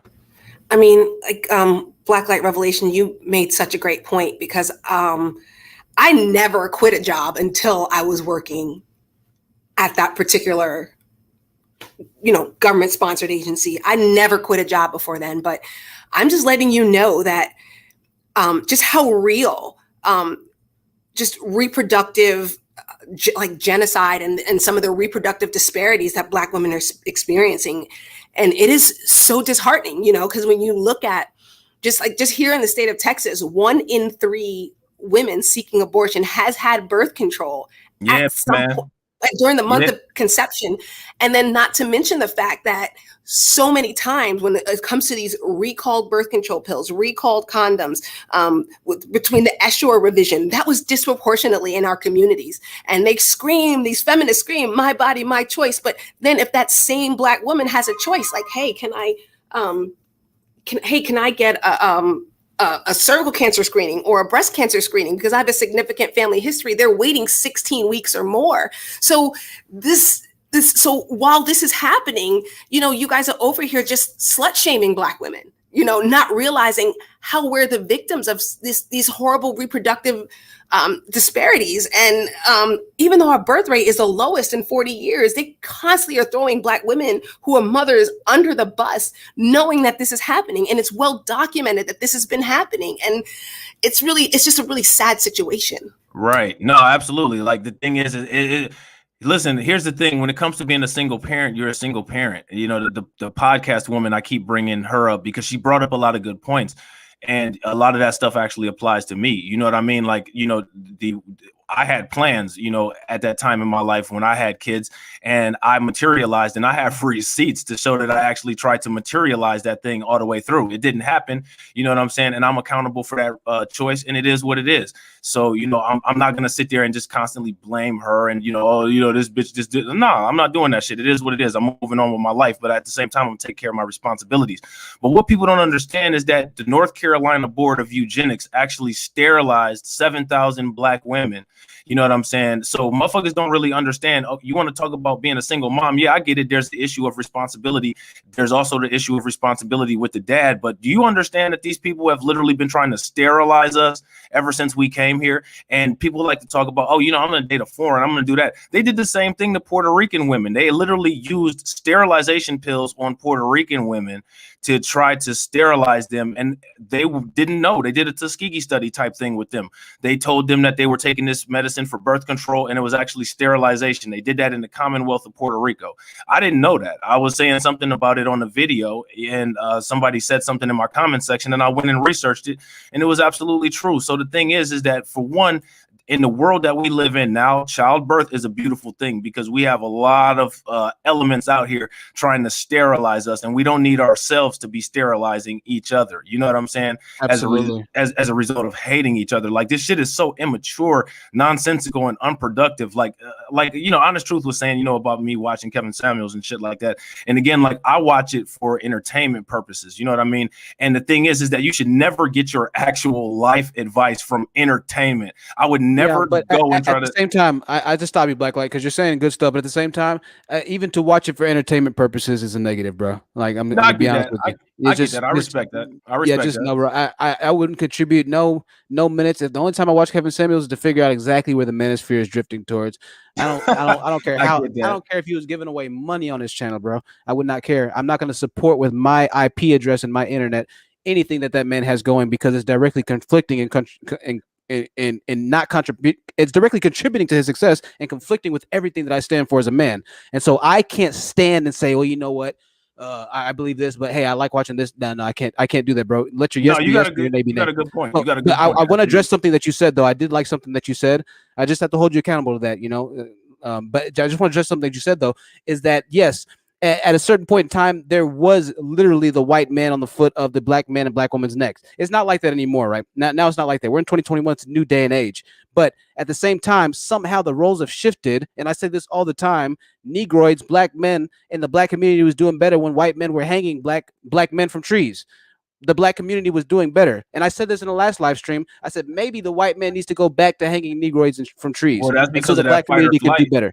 Now, That's obviously, I don't really mean that. That's a horrible thing, and I would never want that to happen because I'm a Black man, right? But I'm trying to prove a point, is that why is it that when things were that horribly bad, we had a better community, and now we have every option available to us. We have education. We have the internet. You can go to jail, become a lawyer if you want to, what a lot of dudes do. You can do whatever you want to in 2021. And somehow the Black community and the Black men in the Black community have started killing off, admonishing, reprimanding the Black women that they were being hung from trees from. I just don't understand this for the life of me. We have men like Stampitis who fight tooth, nail, and soul to go against black women as if his great-great-grandmother wasn't working a plantation right beside the Black man. It's just wild to me. It's wild to me. And what I want to do here is I don't want to keep going forever. I just want to make this a kind of a quick stream, but I'm gonna do final words. Blacklight, I'll let you go, and then we'll go to Organic Black, then Stampitis, then Mocha Mommy will go like a zigzag. Because I just wanted this to be a welcome stream, and I don't want us to get too off the rails here. But I wanted to make that point, and I like the point that you did make, Blacklight. So in closing, what did you have to say? Go ahead, brother. No, I was just gonna say you made some real good points, and I think what you alluded to is that the only time when performance occurs is when there's urgency. It's fight or flight response. So, you know, if there's a test the next day and I goofed around all week and now I have 10 minutes before I got to study the test, yeah, I'm going to cram and I'm going to pass. You know what I'm saying? If, you know, I'm starving and I have to do whatever it is that I got to do to eat, then that's when it's going to happen. And that shows a sense of things being laxed. You said that, you know, when white men were chasing people around and hanging them from trees and shit like that. Okay, well, now there's the survival that has to happen. It's the urgency. Now we have no choice. And it's sad that it has to get to a point of when there's no choice is the only time when there's action. So what I was, you were saying some good stuff, and I just wanted to hop in and say, yeah, I agree with you on that. Absolutely. And it's sad that we're in that point. What we need to do is train ourselves to be more motivated for self-improvement and continued sustenance and maintenance of success and upward mobility instead of being so reactionary. You know what I'm saying? So that's all I wanted to say, bro. I just wanted to hop in on that last part because I agree with what you were saying 100%. Absolutely. Blacklight, some great words spoken here. By all means, you're more than welcome, and always, I'm always glad to have you on the panel. You haven't been on too much, but man, you've been a really dynamic speaker. And so we'll continue this conversation soon. Take care, boss man. And once again, it was an honor to have you here. Okay. Appreciate you, bro. Great stream. Glad to see you back. Glad you got your channel and everything. Thanks so much, brother. We'll see you soon. Bye. All right. That was Blacklight Revelations. A lot of good stuff he said. A lot of great stuff. He's deep. He's definitely an intellectual brother, you know, and this is why I do the stream, because the brothers like him who do still kind of dibble and dabble on that side, you know, a brother like him can hold himself accountable, can actually go forward and make the stride. And he's the type of dude, like Taylor Beauty says, can go forward and hold other black men accountable and say, no, you know what? I used to be like that too. But this brother I talked to on the stream, he kind of let me know and opened my eyes that shit's not cool. I don't really like to partake in that anymore. I don't really want to talk about black women like that anymore, because at the same time, it's playing into white supremacy, the white supremacy that used to exist, even though it doesn't exist now for the most part. Trust me. White, and I say this all the time, white men, white women, the white community wants black people to do better. They really do. They've done a lot. They've made affirmative action. They've lowered the amount of test scores needed to get into certain administrations and colleges and things like this. We have all kinds of grants and scholarships. Trust me, they want us to do better. But it's up to the men to hold themselves accountable, as Blacklight Revelation was saying, to actually drive themselves forward. You see, when there was immediate life-threatening danger, that danger held you accountable to act, to fight or flight. I saw somebody in the comments said. To figure it out, to survive, right? So now the accountability is shifting from that to me as a black man saying, my brother, you need to get your life together. I'm not going to let you do that anymore, because you're killing us off, right? You're killing the mentalities of the next generation. You're making us worse as a whole. So now it comes time to actual good black men in the community to hold and to keep that accountability that was once on our necks. We have to keep that same accountability. It just has shifted power to us instead of who it used to be. And obviously not in the same way. So Organic Black, I want to let you have your final words. It's always great to have you as the biggest contributor to the channel. It's an honor to have you here. Oh, no, I just wanted to say thank you for having me on. I like what you're doing with this channel. It's really refreshing and good to see more black men pushing back against this nonsense. And I hope that you inspire other black men to create similar channels doing the same thing. So, you know, just keep up the good work. Thank you so much. I can't thank you enough, Organic. Thank you so much for all of your support. And I'm glad that what we have here is able to be had here because of supporters like you. So I'll see you in the near future. Safe travels and take care of yourself. All right. You too. Have a good night. You too. Bye. Organic Black, major contributor to the channel. Stampitis, I'm going to let you go. Mocha Mommy, I'll let you finish it out. Stampitis, as I always say, I'm always glad to have you on the channel. We all go hard on you and we do destroy you. However, you are one of the few men that is able to actually take it. And so I appreciate that. I really do. I know things went all kinds of different directions here tonight, but ultimately, at the end of the day, I do appreciate you being on the channel, man. And there's no shade or anything of that nature. So I'll let you have the floor. Go ahead, my friend. All right. Thank you for having me on the channel. I wanted to really point something out. And I know most of you don't like me, but try and listen to what I'm saying. So the Black Revolution brought up excellent points when he was talking about the sterilization and the things that they were going on. When my girl had her child, believe it or not, the hospital did certain things to derail certain things. I'll just leave it at that. But I want you to pay attention to the fact that while you don't like me because I'm not married to my girl and I have you guys say my daughter, it's actually my son. The Black Revolution dated somebody outside his race, had a kid, and is with someone outside of his race, and I don't even think he's married to her. But you guys are going to champion him, right? But Stampidus, he's not talking down, saying that all Black women are angry or liars. You get that, I right? never said all. I said most. Now, Stampidus coming. We're going to argue. But I wanted to address something that Organic Black actually said earlier. Kevin Samuels does what he does to just help you to realize that the type of man that you want, there are. All right, Stampidus. Well, it's been great having you on tonight. Once again, some men can't be reached, but once again, we're not trying to rescue the Stampiduses. Stampidus, you're always welcome on because you do thoroughly prove my point. I know you didn't say all Black women are liars, but most. But unfortunately, I never heard that word come out of, or that sentence come out of Black Light Revelations, and that's why we don't get onto his case, right? No matter what we say to you, and men like Stampidus, at the end of the day, they will always stand by what they feel. That's the reason why Stampidus still has not married his baby mama, but he will still tell you and try and encourage you and give you relationship advice on how to find a good Black man. Make that make sense. Mocha Mommy, it's always an honor having you on here. I've dropped your links, and I'll make sure to drop them after the channel is, after the live stream is published. The channel is published too, though, so good thing about that. Mocha Mommy, I guess Mocha Mommy took off. So, well, I'll tell you what, y'all. I almost said Stampy got stomped. I just can't do it after a certain point, Stampidus, so hey, no hard feelings, man, but we're getting ready to delve back into these things, and it's the closing statements, so I just want to make it quick. Mocha Mommy, go ahead. I just want to thank you for having me on, and thank you to the ladies in the chat and the gentlemen in the chat. But I mean, I just want to say, I honestly appreciate people like Stampidus because I think it lets you know as a woman what you're dealing with and what you have to navigate around. And then what, as a sisterhood, we have to protect each other from. So, I mean, I do actually appreciate that level of honesty that comes from him. So, and thank you for just having this platform where we're able to have these discussions, and hopefully we can move forward in a solution-oriented way. So thank you. It's not a problem, Mocha Mommy. I appreciate you. I appreciate your channel and everything you stand for. And so until the next time, and I'll be watching your videos. I always love watching your videos. Very peaceful, very informative, very educational, good content creator. Hey, I was just trying to make it quick. Stampidus knows that I don't mean anything by it. And hey, Stampidus, you're always welcome. I'll never just keep anybody off the panel unless they're like Roger Report and I just can't talk. Stampidus always lets everybody talk. He might feel the way he feels, but like Mocha Mommy said, I am thankful for him for being on the panel, not just because he proves the point, but he is on the panel. He comes up and he's firm in his beliefs. I think that's a good thing. And just like Mocha Mommy said as well, because you do see what you're up against. You see what the mindset is of the successful Black man per se, right? The man that's actually doing economically well in America. And you see his mindset, and we already know the mindset of the men who are failing by and large in Black communities. We know their mindset as well. Over 500,000 subscribers, I think, on Kevin Samuel's channel, Tevin Whammuel's channel now, right?